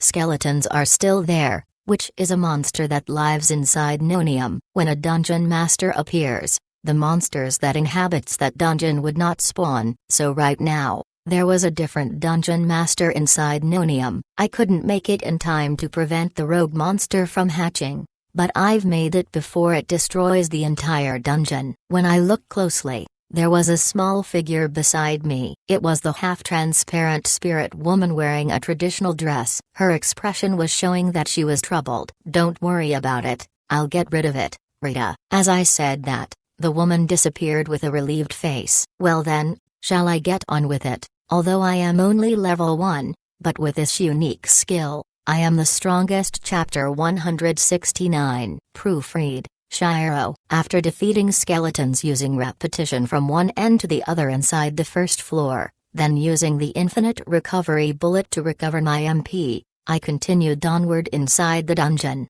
Usually I would take my time to fight them, but since the enemy that I'm gonna be facing is a strong one, I wanted to keep my equipments at bay, thus I cleared the floor with the repetition plus infinite recovery bullets combo. Then I came across that. It has the body of a human. There were limbs attached to its body which made him look like a regular guy. However, that body had neither eyes or nose or even mouth. The head was undulating, and there was a creepy pattern swirling throughout the body.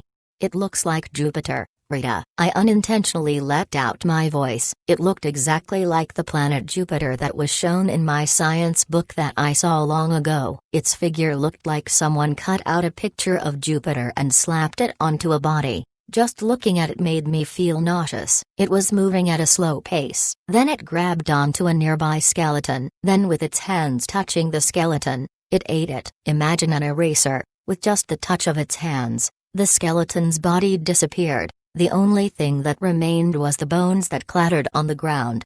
I don't have the time to be shocked by it. A new skeleton has spawned right beside him. From the walls, the skeleton emerged from within it. The figure reached out his hands, and the skeleton that just recently came out of the walls disappeared consumed. Grand Eater, or some people call it the Dungeon Eater. I quickly understood the meaning of the origin of its name. A monster that touches anything and erases their existence. First off, let's try something small, Rita. From 2 of my revolvers I fired the normal bullets, then fusing together, a total of 6 penetrating bullets flew towards that creature. The penetrating bullets that broke the sound barrier directly landed at the Grand Eater that did not have enough time to react. Then, it vanished. It literally vanished. At that moment where the bullets contacted the body of the Grand Eater, it disappeared similar to how the skeletons did. If that's the case, Rita, I immediately changed my bullets.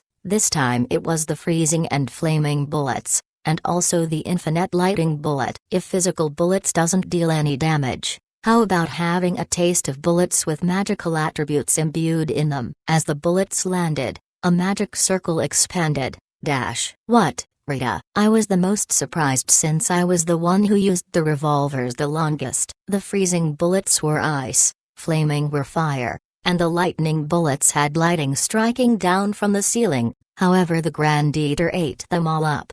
It wasn't just ice, but the flames and the lighting, and even the magic circle that appeared, the moment it landed on the body of the Grand Eater. All of it was eaten up. It wasn't just physical damage, but it even eats up magical damage. It can't be that the surface body of the Grand Eater, the patterns that looked similar to the planet of Jupiter, had the attributes of erasing all damage. Suddenly, I was reminded of Nonium's Dungeon Master, a transparent body, a figure that looked like a ghost or spirit. There must be a way to defeat it, since it must have been a monster before it turned into an item and was sent to this dungeon. Then, let's do it like that time, where I aim at its weakness using the homing bullet, Rita. It suddenly flew beside. The moment I fired the homing bullet, the Grand Eater rushed towards me. Up until now, I wouldn't imagine that the slow pace movement that it was moving could move so fast. If I was 0.1 seconds any slower, I think I would have disappeared as well. It gathered its arms and pushed, and ate the homing bullets. I was terrified. It wasn't just that it ate the homing bullets. I, who avoided that arms grazed my nose, suddenly realized it eats anything, literally anything. It wasn't just the bullets, but the air around us. No, it felt like the air around it was being consumed by that thing. After landing on the ground, my back was sweating profusely. The Grand Eater that eats everything. It did not chase after me. Instead of aiming at me, it shook its hands at the walls beside him, and that also disappeared. Depending on where he touches, that thing will be gone. If I leave him as is, this dungeon would. I became much more terrified. I have to stop it. Thus I fired the bullets that I have not tried yet. Restraining bullets, sleeping bullets, recovery bullets. I fired at it with whatever bullets I have in my arsenal. However, everything was consumed by it. The light coming from the restraining bullets, or the effects of the sleeping bullet, even the aura coming from the recovery bullet, everything that touches the Grand Eater was consumed. The only thing that wasn't eaten up was the trash bullets, and ironically, the reason why was because the speed was too slow to even reach the Grand Eater, so it hasn't been eaten up.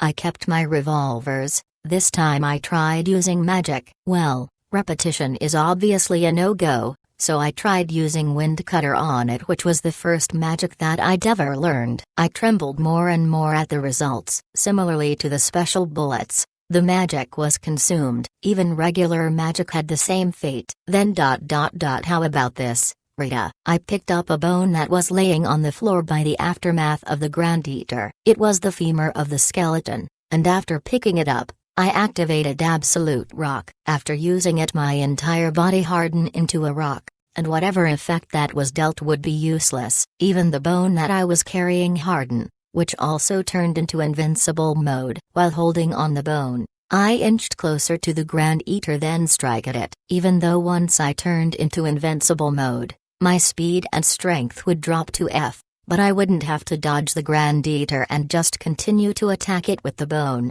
The results, absolutely the same as all the rest. It even ate the invincible mode's bones, and looking at it, it doesn't seem to be injured. The Grand Eater counter-attacked, and with how hard it was to dodge whilst on this state, I somehow managed to dodge and it only grazed my waist.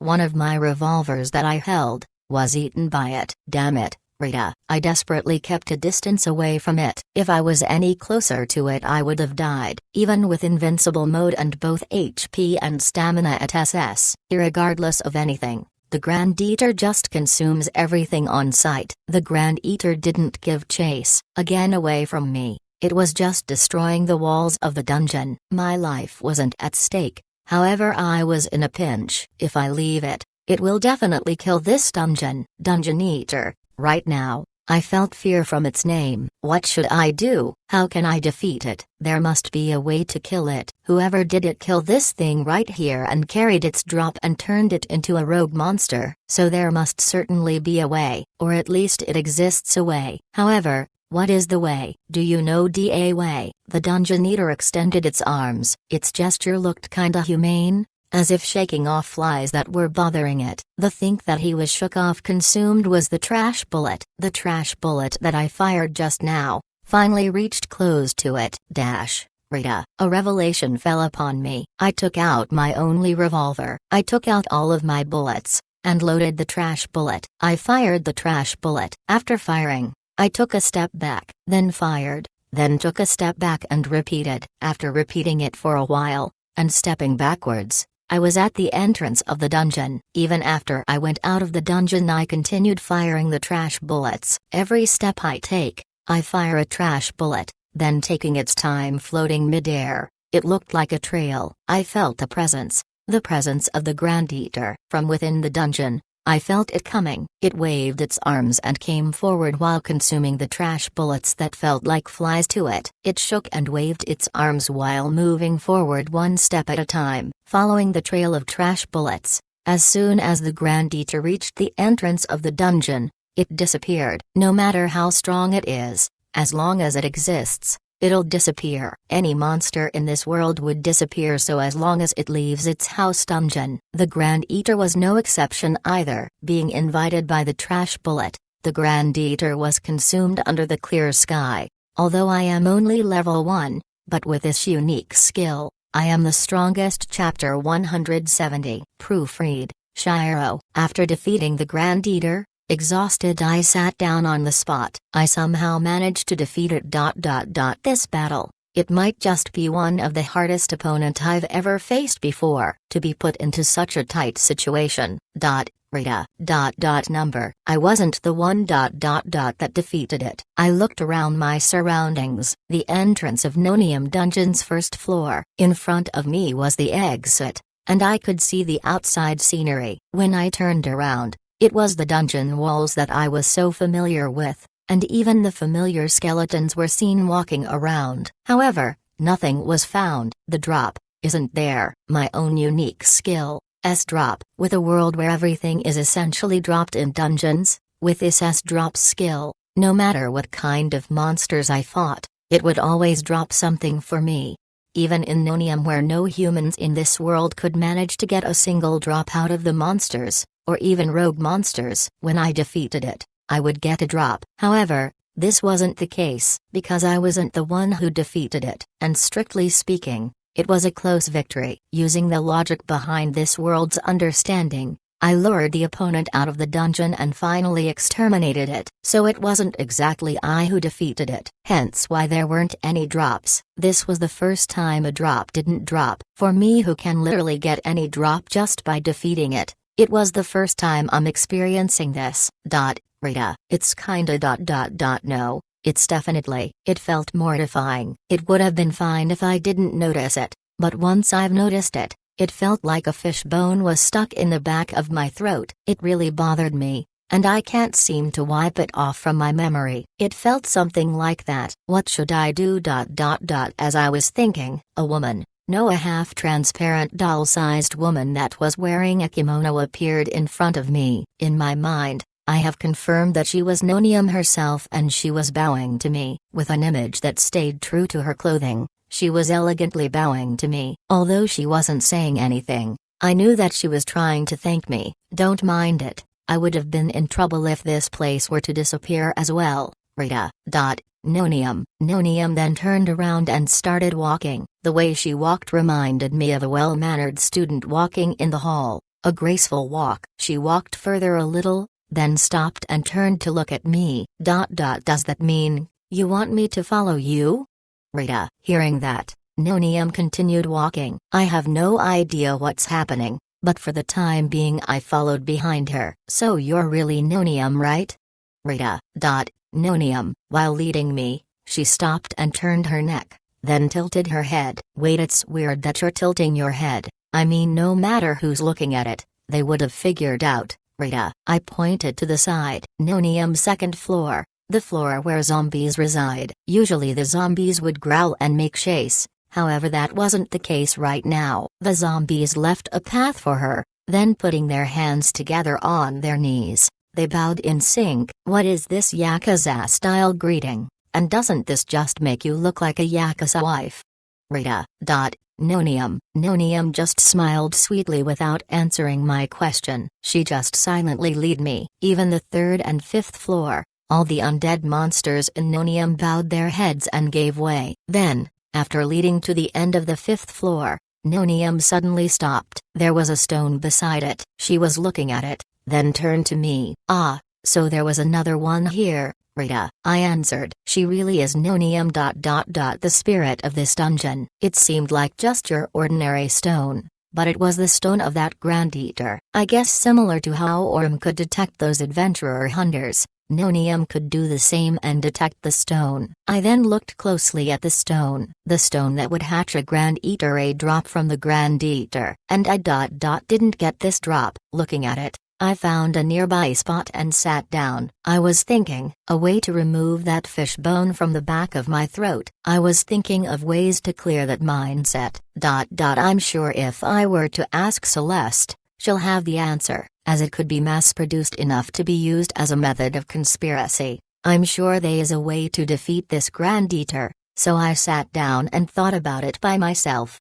Looking at the stone again, I thought back about the fight. Although it was a fight that had me taste utter defeat, I was thinking of what I hadn't used against it yet. In a way, it has only one pattern. The only thing the Grand Eater does is erasing anything in existence like an eraser. It was kinda similar to the Annihilation Bullet. Whatever it touches would cease to exist. What an impossible opponent, Rita. It wasn't just physical objects but magic that it erases, so without a doubt it was an impossible opponent. In the WN, it says Muteki, which literally translates to an invincible opponent, but I don't know. I find impossible to be more fitting cause right now he can't defeat it.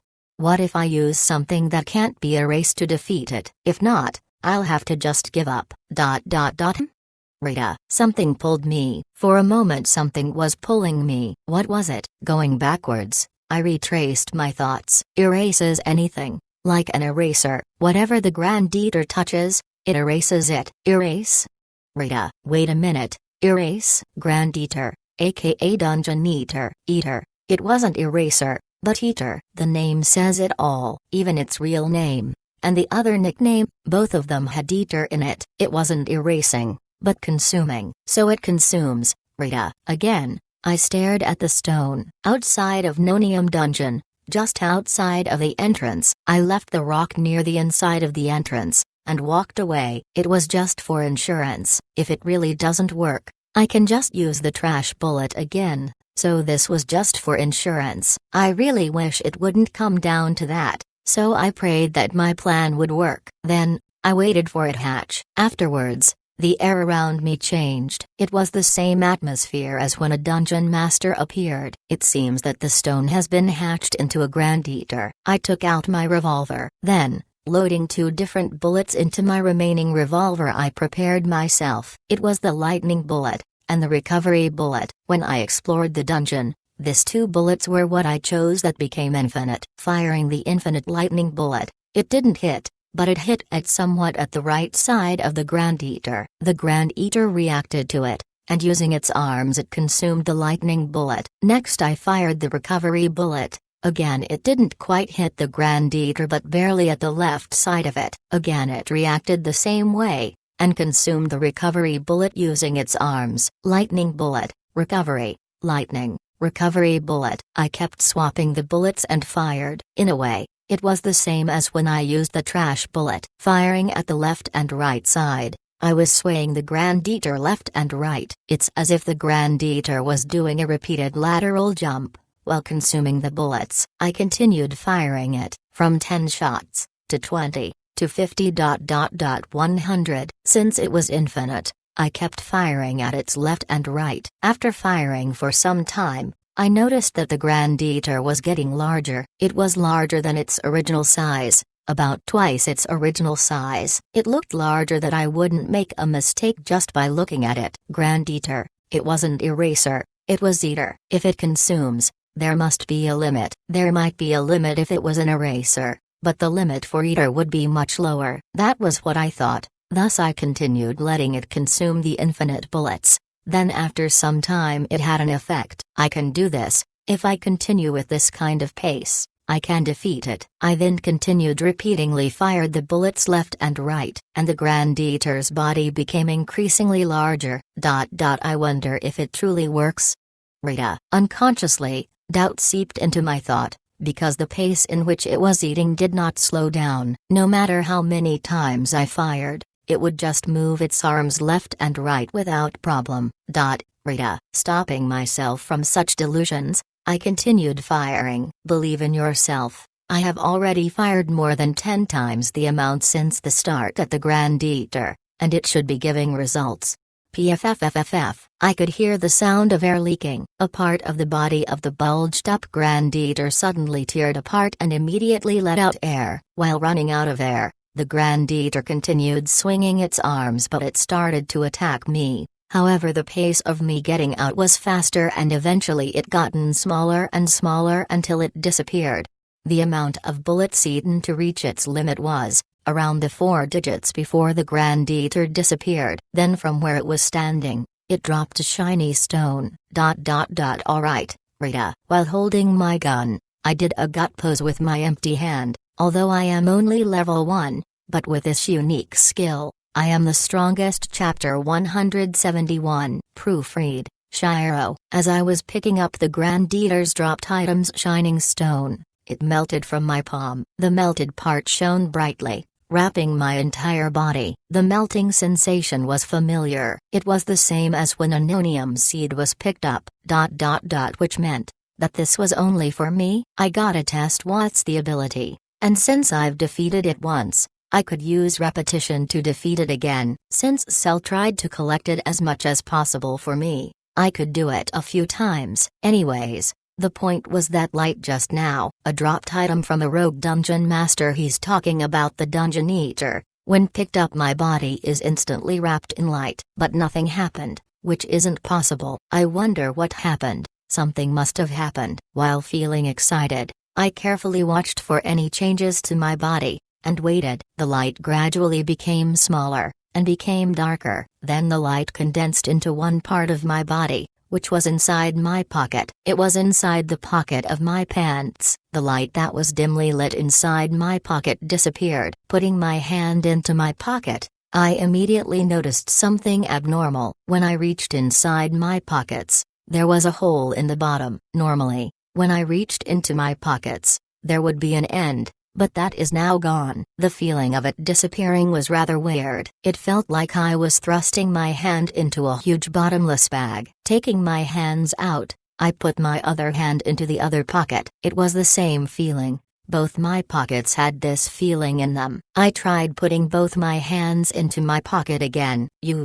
Rita. I unknowingly let out my voice. Something unexpected occurred. Both of my hands that was inside my pockets touched. My entire hands could reach all the way into my pockets, but at the middle of it my hands were joined together. Right now, my hands were in their normal position, so both of them were at the length of my thighs. However, my right hand could feel my left hand, and my left hand could feel my right hand. I tangled my fingers, and for some reason I could do a sumo thumb fight with my fingers. Somehow, both my left and right pockets are connected, and inside of it was a mysterious space. I quickly went back and went inside my room. Right now, my room doesn't have much furnitures. My bed and my desk, things that were there just now, disappeared. Oh Rita, you're back. Wait, what's going on? Alice, who entered my room, made a big scene. Well, I too would have reacted like her if I were to see the room. What happened?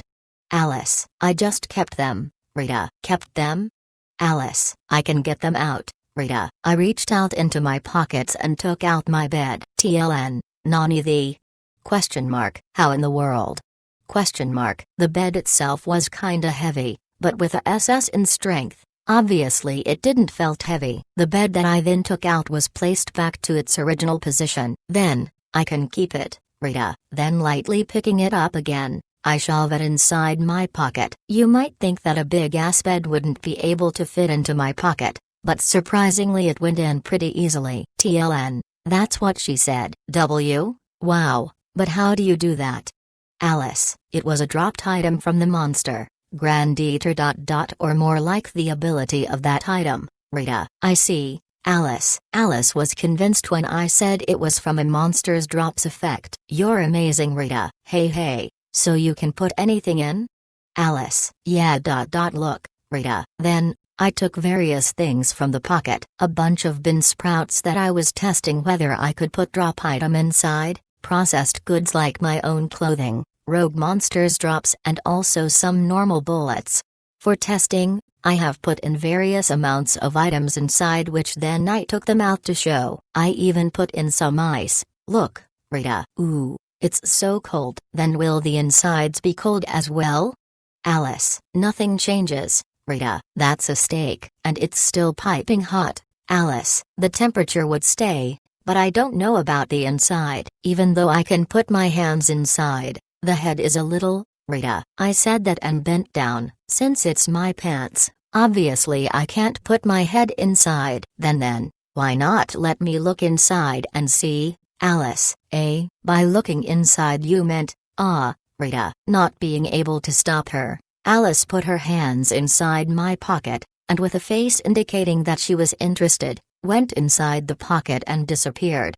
So even humans can be sucked inside? Rita. Then Alice's hand suddenly came out of the pocket. The sight of someone's hands jutting out of my pants looked bizarre. Alice made a peace sign with her hands. Then she retracted her hands back into my pocket. Is it that interesting inside? Rita. Judging by her personality, the possibility being it is high. I'll hear her story once she comes out of it. Thinking of it, I waited for Alice to come out. However, Alice never came out. Thus, I put my hands inside my pocket and she twisted my hands. She is enjoying this, isn't she? Well then, if she doesn't want to come out, then it can't be helped. Time to test some other things, Rita. In order to get a hang of my new ability, I must continue to test some more stuff. I wanted to try other things, and I've also tested that even humans could be sucked inside. What should I test out next? While thinking about it, I thought of, is it that sort of pants? And became curious about it. Honestly speaking, this pants is so similar to a certain famous cat with a pouch, and I was kinda curious whether it's something like that. I took out my pants and changed into another pants as I was trying to pull up my pants from my feet. Hey Rita, inside is, you are, Alice. From my new pants, Alice's face came out of my pocket. It was so sudden that it shocked me and I unintentionally dropped my pants. Alice's head knocked onto the floor as the pants hem reached the ground and fell to the side. Ch. Hey, what are you doing, Alice? My bad. It's because you suddenly popped out of nowhere, Rita. It wasn't like it was sudden. Alice. Rita. Alice suddenly became silent, wondering what was wrong with her. I looked at where she was looking, and without needing to trace it I knew what was it. A half-worn pants. And Alice who saw it. Alice, don't say anything and just get inside, Rita. Kaya. Hey, don't push me, Alice. I don't care, just get inside, Rita. I get it already, Alice. Rita-san, the association chief.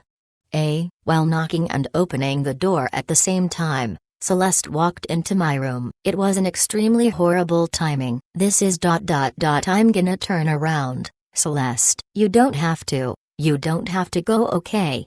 Rita. Celeste then hit her head at the back of the wall, and Alice hurriedly flew out of my pocket. It took a long time to clear the misunderstanding. I see, so that's what happened, Celeste. Celeste, who heard the explanation, sighed a relief. After putting on my pants, I took out a bed from within my pocket, which is usually unbelievable to be able to take something like a bed out of a pocket. Celeste, who saw it, went, "Wah." The misunderstanding was cleared and I too was relieved. Also, I can wear any pants and it will still be connected, Rita. It isn't the pants but Rita's power then, Celeste. That's it, Rita. Hey, I wonder if you can carry something out from inside, Alice. Carry? Rita. I looked at Alice, and she replied, yes, something like this, Alice.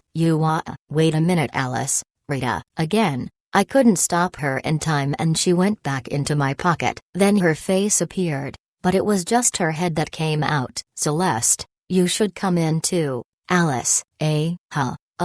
Me? Celeste then looked back and forth at me and Alice, who had her head stuck out of my pocket. For me ... to go inside Rita-san's pants, Celeste. It's inside the pockets, okay, Rita. Whatever, just come Alice. Alice then took out her hands, and pulled Celeste in. Celeste went, and shrieked, and as if it was nothing she was also sucked into the pocket. Then please move, Alice. Rita. Even though I was forcibly pushed around, I understood what Alice was saying. Then I put the bed inside again, and went out of my room and downstairs. Various furnitures and 2 humans were inside my pocket, but it didn't feel heavy at all. It wasn't because I have SS in strength that it wasn't heavy, but it's not even heavy to begin with. Going past the corridor, I went out to the garden. How is it, Alice? Well, as you can see, it's the garden, Rita. So you can carry stuff out, Alice. It's certainly true, Celeste. Hey, how about under this condition, Alice? Alice and Celeste's head both popped out from the left and right of my pockets. It's like a kangaroo, Rita. What's that? Alice. It's an animal, its body has a pocket, and its child would be carried inside of the pocket, Rita. Hey. So something like this, Alice. It wasn't just Alice's head, but both her hands came out. The hands that was out from beside her head was grabbing at the edge of the pocket. It really looked like a kangaroo, and it was kinda adorable. Then, I walked around the garden with Alice and Celeste's head jutting out of the pockets. It wasn't heavy. I wonder if it's because it's still inside the pocket. The ability of the Grand Eater. It was unbelievably convenient than I would have expected. Rita-san. Elsa, what's the matter? Rita. From within the mansion, I could hear Elsa calling out my name. When Elsa looked at me, or more specifically the bottom half of my body, she could see Alice and Celeste. Q. Elsa. Her eyes suddenly turned white and she fainted. Wait, what's wrong, Rita? I knew it would happen. Alice. That's right. From others' perspective, it looks like Rita has two heads hanging from both sides. Celeste. Even though the Grand Eater's pocket is convenient, but it comes with a lot of annoyances. Although I am only level 1, but with this unique skill, I am the strongest. Chapter 172. Proofread Shikoro Dungeon Association, the Chief's Office. With the cooperation of Aurum, the dungeon dusts that was placed around Aurum Dungeon, the Grand Eater's stone were retrieved and was brought to the office. So in total 6. Sitting at the opposite, there were a total of 6 dungeon dusts laying on the table, and Cell furrowed his eyebrows. If I'm not mistaken, Aurum, Cell, all of it was found from the first till the 3rd floor, Rita. So every floor had 2 placed in them.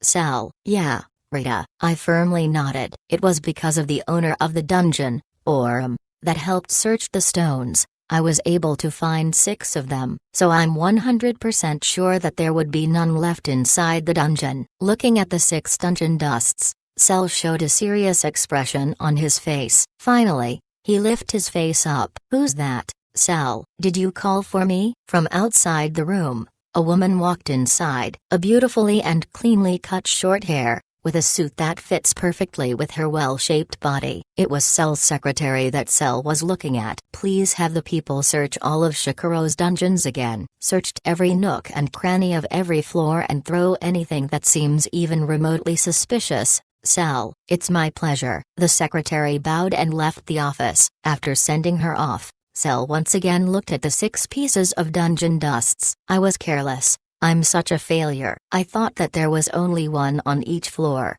Cell. Well, it is understandable that you would think as such, so don't mind it too much. Even I thought so as well, Rita. But then, how? Cell. Cell answered back. There were only 2 in Nonium, so I was like, Perhaps it isn't possible for it to have it on every floor, so I thought that it might be possible for them to place 2 on each floor, Rita. That's right, Cell. Thus I asked Aurum a favor to check on Aurum Dungeon, Rita. Yes, Satsuma could even employ the Spirit Dungeon to help in your duties. Cell. Cell had admiration and respect crossed together from his eyes. It's not like I employed her, and it's not like I explicitly told her to do it. She was just alright with it. Understanding the system of the adventurer hunters, Aurum. The Spirit Dungeon would know when and where they are in the dungeon. She can even tell if there is any foreign object and where to find it. So I just went and looked at those places. So now there's none in Aurum, Rita. Since it's Satsuma's words, I won't doubt it, Cell. Having said that, Cell once again stared at the dungeon dusts. The 6 dungeon dusts that were placed on 3 of the floors of Aurum. So in total 6 Grand Eaters. You can clearly feel the murderous intent of whoever placed these. For Nonium, which has no drops to be a 2-9, the gold dusts drops, or the gold mine of Aurum had 3/6 of the floors with stones. I got a feeling someone had an intention to kill of Aurum so that it would be moved to a different location. Maybe, Rita. Cell. You knew who our culprit is?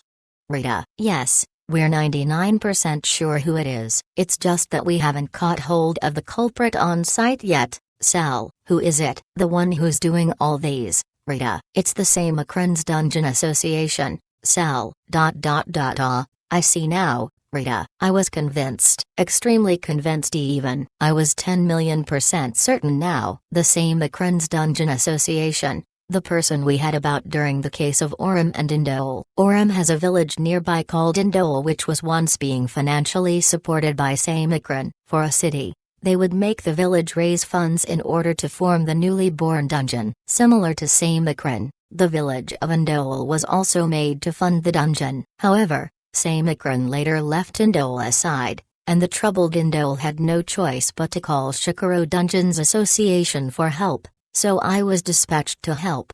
Hence Orem's problem was solved, and Indole pulled away from Samikran to become independent, or to put it, became under the control of Shikaro.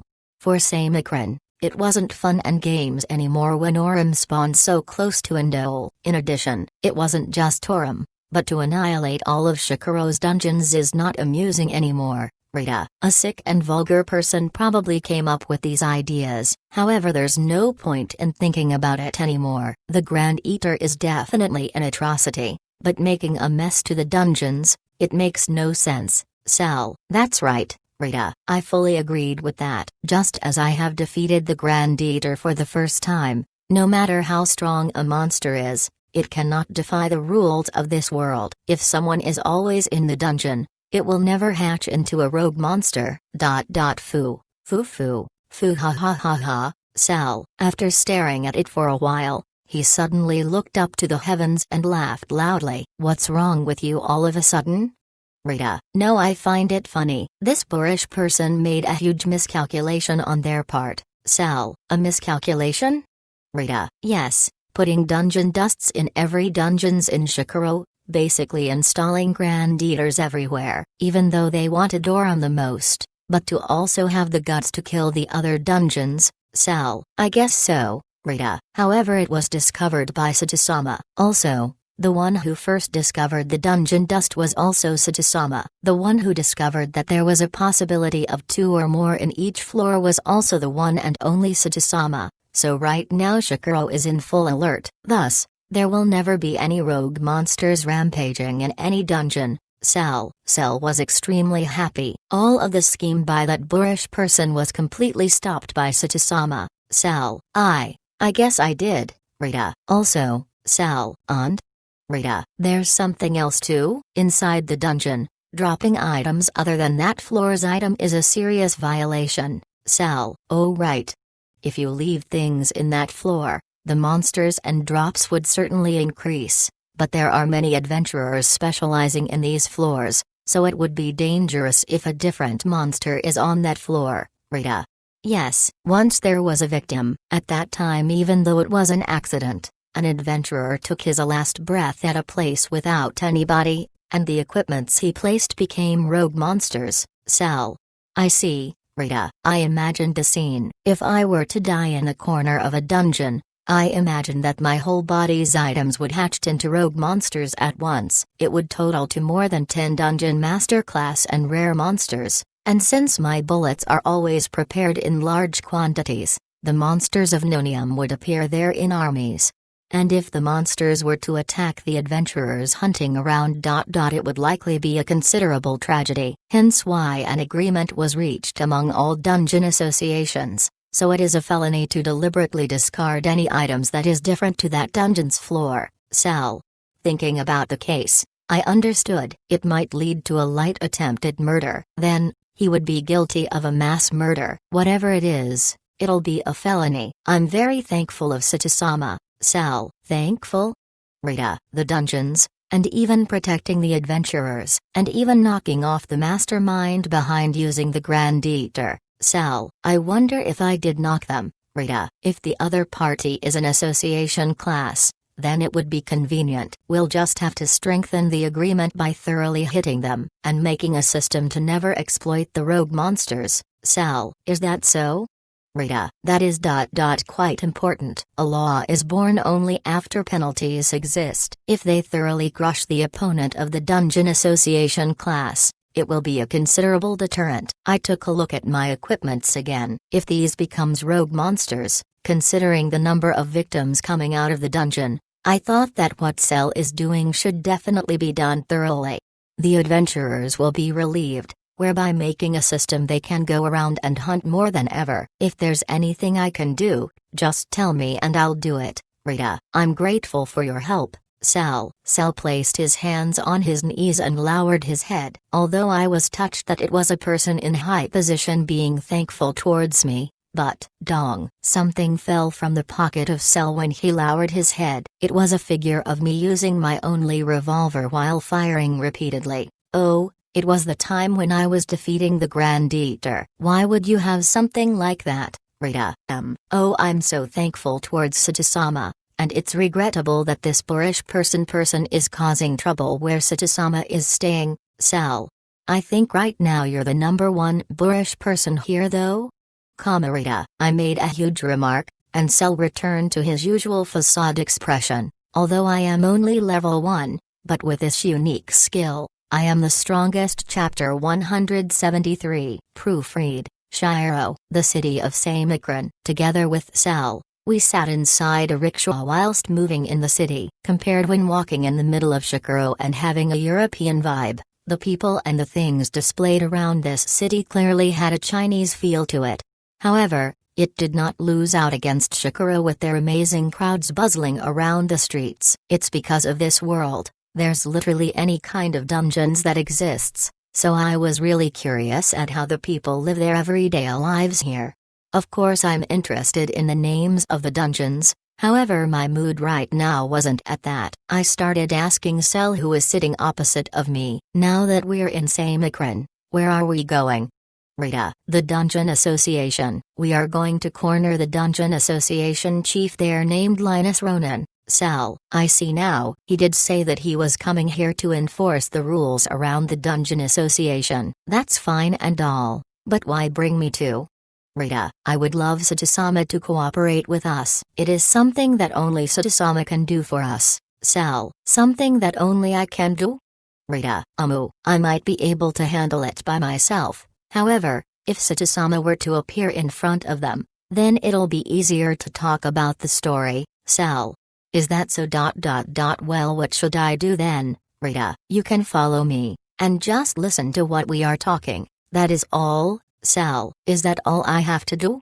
Rita. Cell nodded. Even though his eyes were calm, somewhere around his eyes were hiding a sadistic look. I wonder if it's another facade that he doesn't want to show to me, was what I finally came up with. Finally we arrived at our destination with the help of two sturdy men pulling us. After getting down the rickshaw, a 5-story building was greeted in front of me. I then followed Cell into that building. I wonder if he'd made an appointment to just walk past a luxurious-looking reception room. A look as though he had waited for a while was painted on his face. The man that was criticized by Clint during the Indole case, Samakran's association chief. His name.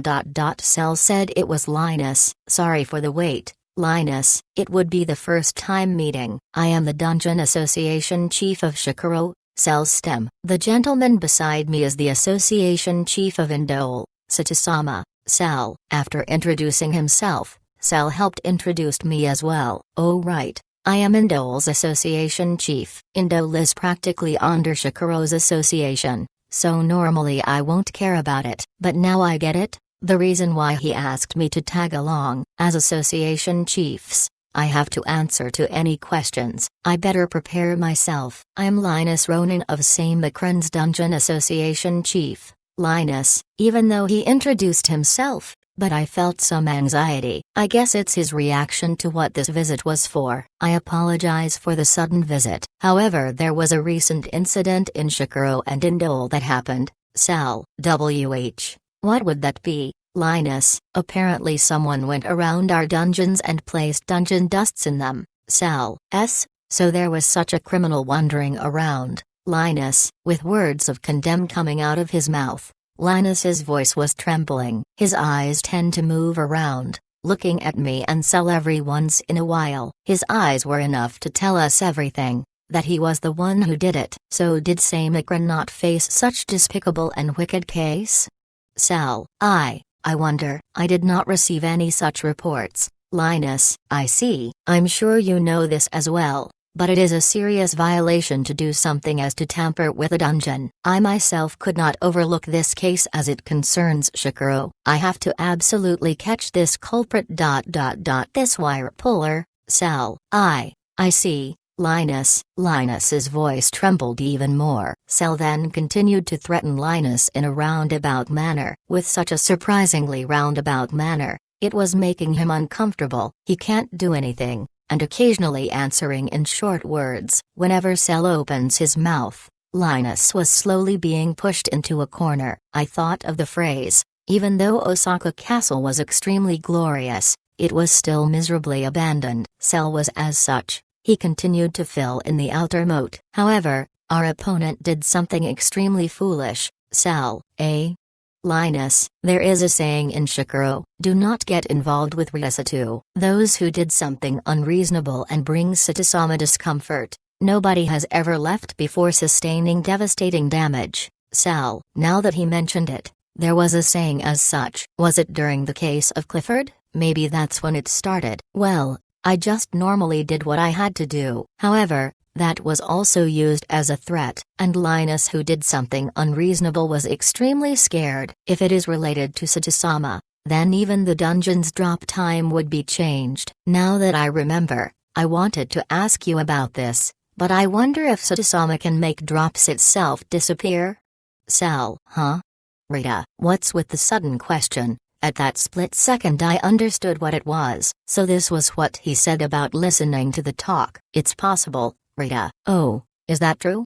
Cell, yeah, Rita, there's no need to talk with each other. It's normally doable. When I brought Oram back to stay over for the night, if she doesn't return to the dungeon by morning, that's what would happen. I think I can pull it off, as I expect of Saitama. No, wherever Saitama is around, no absurd situations would occur. Cell, that makes me happy to hear it, Rita. It was my true feelings. When I was still working under that black company, whenever there's any absurd things I would immediately stuck my head into it. However, when that's gone, it actually made me happy. By the way, Saitama, Cell, yeah? Rita, since you're in Seimakren, why not get an experience with the dungeons around here? Cell, experiencing the dungeons? That's true, I do have some interest with what sorts of dungeons Seimakren has. Is that alright though? Rita, I continued the talk. Remembering about it, I asked Linus, I guess this is some sort of threat as well. Tackling head-on to absurdity, and talking about what had happened to people who I've faced, plus the possibility of making drops disappear with the help of Oram. So many things were being threatened against Linus. Linus, who was feeling the multiple poisonous threats, he looks as though 10 years of his life has been sucked away. Even though he's been threatening for a while, at the end Cell did not say a word and we left the Seimakren's association. While being pushed by the sturdy men, Cell turned and talked to me. I'm grateful for your help, Saitama. Cell, is that alright with you? Rita, with Saitama's help, we have completely gained the initiative. Cell, I'm glad to be of help. But I don't know whether to be glad. We didn't really give any demands though? Rita, since we've taken the initiative, there's no hurry for it right now. Linus Ronan is a proper person. Once he understands his position, I'm sure he'll offer to us by himself. Cell, I see, Rita. What's more, the moment before a huge tree falls is the most delicious. Cell's unequivocally mentioned about frightening things, but oh well, this time it was Linus that has to suffer his consequences. If Saitama wasn't around, I wouldn't have been able to do it as well. So I once again thank you, Cell. In the comfortable rickshaw, Cell touched his knees and bowed to me. Thank you, was what he said. Author's note: another chapter has been released at September 26th. The 5th chapter, extremely strange. Although I am only level 1, but with this unique skill, I am the strongest. Chapter 174. After leaving the chief's office, I was walking alongside with Cell in the hallway. I have a request for Saitama. Cell, yeah? Rita, I wonder if you could stay at this city for a few days? Cell, stay? I don't really mind. But why? Rita, I will drive that guy into a corner right here. Cell, again huh? Remembering the scared expression of Linus, I felt a bit sorry for pushing him so far. I will use every means of methods on him. So I'm planning to chase him down from inside out. Cell, is there anything that I should help out with? Rita, well, Cell looked at me with a serious expression. It's alright, so as long as Satisama is here, as long as you're here, it's good enough to pressure our opponent, Cell. With my presence, I could pressure him. Isn't it a little too exaggerated? Rita. Cell did not utter a single word, he just raised the corner of his mouth which made a smile. Anyways, you being with me is really a huge help, Cell. I see. Would it be better to occasionally disappear once in a while? Rita. As I expect of Satisama's brilliance, Cell. His eyes were full of respect as he said that. It's better if you do that. The opponent would arbitrarily get suspicious of your sudden disappearance, Cell. I got it. If that's what you want, you can count on me, Rita. Accepting Cell's request, until the conclusion has been made, I would stay at this city for a few days. Samakran, a city which is flourished with 9 dungeons, and one of the dungeons that I went in was a dungeon called Cobalt, the first floor of Cobalt. The moment I stepped foot into the dungeon, I was greeted with surprise of how huge the inside was. It's as if I was inside a jungle. The trees were all thick and huge. Even as I looked up to the sky, I'm not sure whether there is. The trees were covering it up. Entering a dungeon at the edge of the prosperous city, I was greeted with a jungle. That gap was what makes it interesting. However, inside the dungeon, there weren't that many adventurers. It felt so quiet that I could only hear the sounds of water splashing around. It wasn't as if there was a magical storm, and there weren't any reduction in drops like the dot. Strangely, there were so little people. I wonder why. I thought as I bumped into a monster mid-thought. The monster was almost the size of a human, but it was slouching, and its arms were hanging down all the way to its feet. Behind the monster were a pair of bat wings, and the body was covered in a purplish color. When I looked at it closely, it doesn't have any eyes, as its movements seemed like it was wandering around randomly. A devil type, huh, Rita? That was the impression that it gave me. Honestly, I didn't receive any information at all. I did ask around some adventurers from outside about the names of the dungeon and how many there are. Other than that, I didn't ask for any details about the dungeon's monsters. So it's either I win or lose. I could use this as part of my training too. To head inside an unknown dungeon would really test my strengths to respond flexibly to any kinds of situation. Well, it does coincide with my decision I made a while back. I took out my revolvers. Now that I see it, I lost one of my revolver. I wonder if there's any supply of tuna inside the city. Rita. The lingering memories of the day where I fought with the Grand Eater and losing one of my revolver to it. Anyways, I loaded a normal bullet into my other revolver and fired at the bat-like monster. Gunfire sound echoed throughout the dungeon, and the bullet flew right through what seems to be the head of the eyeless devil. A direct headshot, with just one blow to the head. The devil died and an item dropped. So weak. Well, I guess it's because I'm still at the first floor. Rita. I felt betrayed that I didn't even get any training whatsoever, but leaving that aside, I went to where it died and picked up the drop. This is something like a dull and rectangular bundle. This sensation and glossiness. Are these iron bars? The weight. Might be around 1 kilogram.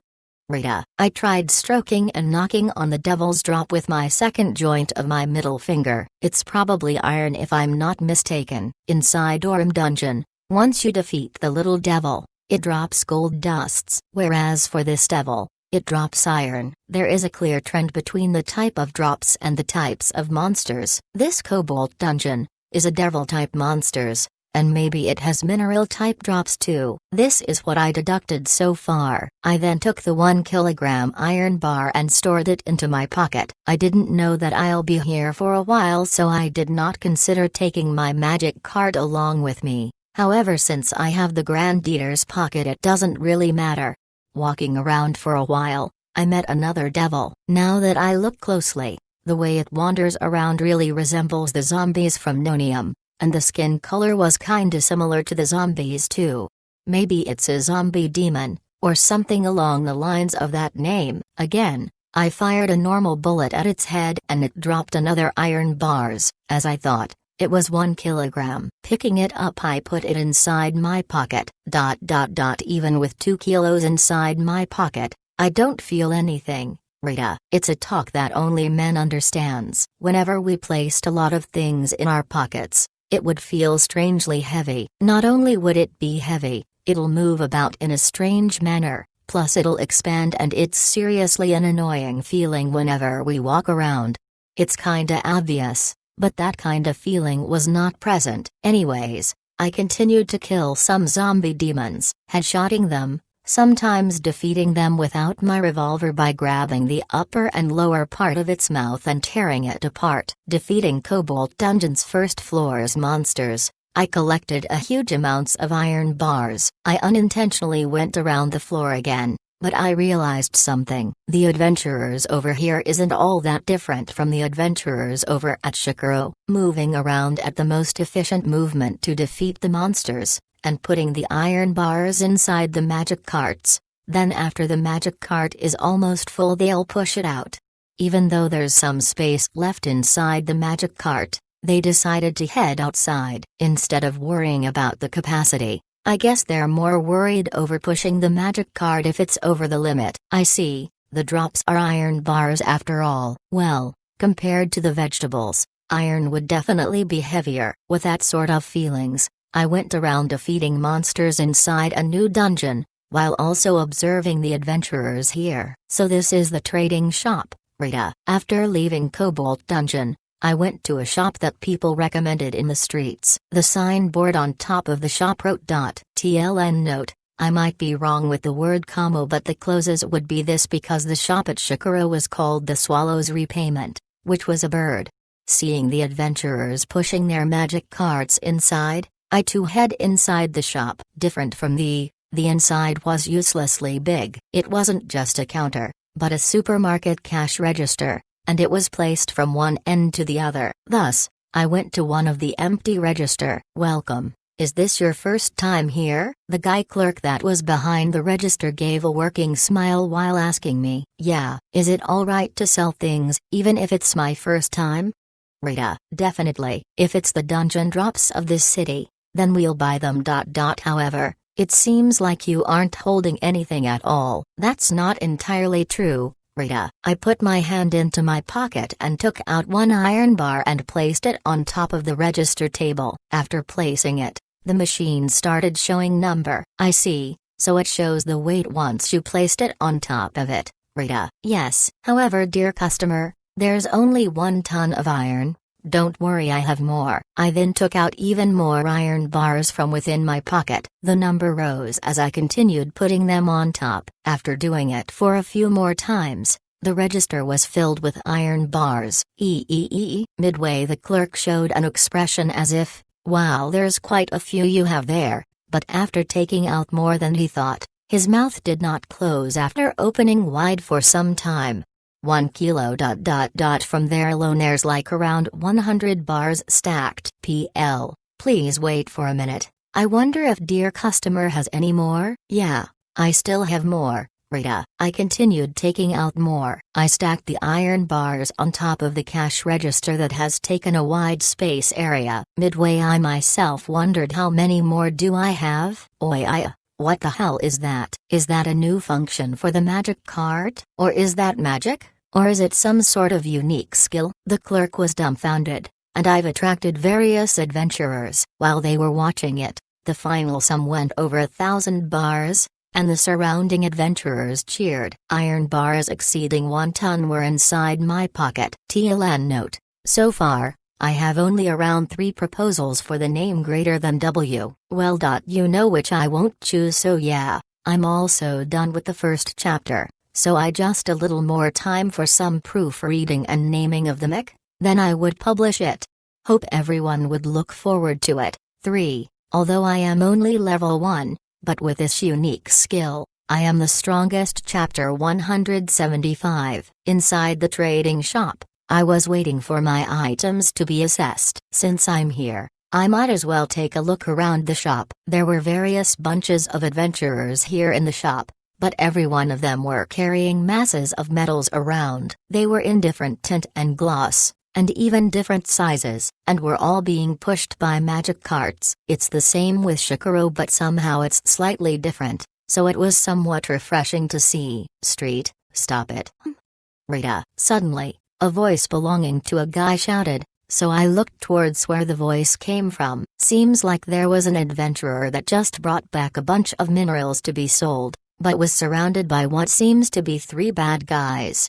Two of them were beside the adventurer, and the one in the middle was taking the gold from the adventurer's hands. What's happening? I wonder as I look closer at it. Hi Fumi tilde ...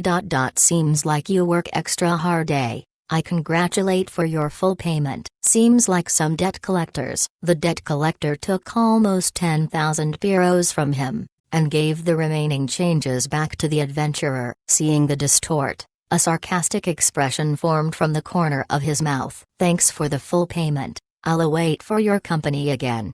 We'll meet again. Wah, wait a second. If you take everything away, so you can't drink any beers at night, is that what you're trying to say? You. The adventurer was stuck for words. Seems like this guy's a drunkard, borrowing money from those debt collectors. The adventurer was desperately pleading, but the debt collectors were only smiling while ignoring him. Seems like he's about to pay his next debt. Please borrow me some. 10,000.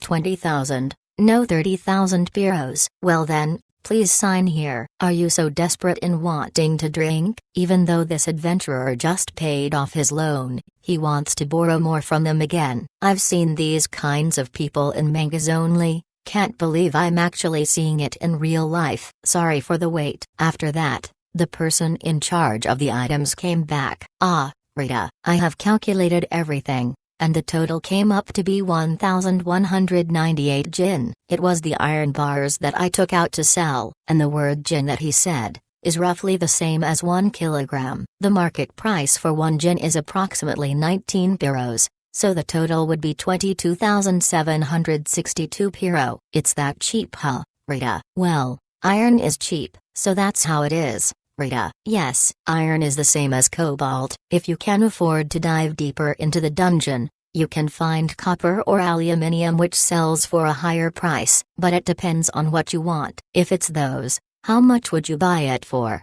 Rita, for copper, the market price right now is 800 euros per jin. For comparison, I was told a rather rough figure. Even though it's a rough estimate, the difference is clearly there. However, iron sure is cheap, huh? If I'm not mistaken, gold is roughly around 4,000. If compared to iron, it's seriously lesser. Well, whatever. It's fine as it is. So I received the cash of 22,000 euro as a means to drink. After leaving the trading shop, I walked around the streets of Samakran. That was already night time. Inside my pocket right now is today's earnings of 22,000 euro. It's lesser than normal, but it's enough for dinner and a place to stay. Now that I think about it, the money that I usually earn would be written into my passbook, which is inside a bank, so maybe I should put some cash inside the Grand Eater's pocket. I think 100 million euros is roughly 10 kilograms. The notes that the monsters drop are roughly the same length and weight as Japan's yen. If I could put in so much tons of iron inside my pocket, I'm sure I could put in my entire savings inside as well. Having my entire savings inside my pocket, it reminds me of when I was young. It wasn't cash, but the metal games metal that I put inside my pocket in bulks. Or when I shopped with a 500 yen coin, and the number of change I received makes me feel like I'm rich. I remember that I wished for a magic item that you can freely put in and take out coins. If I were to use that and endlessly placed coins in it, I would be rich, was what I imagined before. I was quite a zini jaba when I was a child, huh? Rita, TLN note. Zini jaba just means someone who would do anything for money. Somehow remembering such things, my memories of making money came out one after another. Then, I found a store that can save money. Going inside, I showed my passbook and identification card using magic and withdraw 10 million euro. 10 million euros. It was the same weight as one iron bar, which weighs 1 kilogram. Placing it inside my pocket, as I expected, I felt nothing. A 19 euro worth of iron bars and 10 million euros of banknote, both having the same weight, and both was inside my pocket, made it interesting. Again I was walking around the streets, and stopped at a busy bar. It felt lively, so I glanced through the prices from the menu, and the prices for the beers were quite reasonable, plus with the 22,000 euro that I earned today, I could afford to eat and drink in this bar till I was full. Such a bar might calm me down, and I went inside without thinking too much. "Welcome. Are you by yourself?" "Yeah, Rita." "If that's the case, please sit right there." The waitress leads me over to a seat. "What would you like to order?" "I would like some popular meat dishes, and also some steak." "A steak that goes well with a lot of dishes, Rita." "All right, I have taken your order." After the waitress took my order, she went away and I looked around the bar. Judging by the atmosphere, everyone here are all adventurers. After being in this world for quite some time, it was easy to spot who's an adventurer. It was a kinda useless skill, to be honest. I wonder if I can hear some news about Samakran? As I tried listening to the conversations around me, "Isaac's coming back tomorrow, so I'm gonna discuss with him." "How about you?" "Isaac, you mean the guy from Morum?" "Yeah. Apparently he went there to earn some cash. If it seems good, I might head there as well." "I'll pass. I'm already familiar with the floor for aluminiums. I don't want to waste my efforts again." I heard a familiar word and a familiar name, so I sort of chuckled. The adventurers here really care about their safety first. "Please stop it," someone suddenly shouted inside the busy shop. Everyone turned to stare at what was happening. "Isn't that the debt collectors, Rita?" Plus it was the waitress that served me. The three debt collectors had the same formation as earlier as they surrounded the waitress. "Hey An-chan, don't play around with me and return our money right now." "I'll definitely pay the money back, so please give me a little more time. Don't screw around with me." The guy in the middle was pissed, and the guys beside kicked the table at the same time, showing intimidation. The waitress jumped in shock. "I'm so sorry. Just a little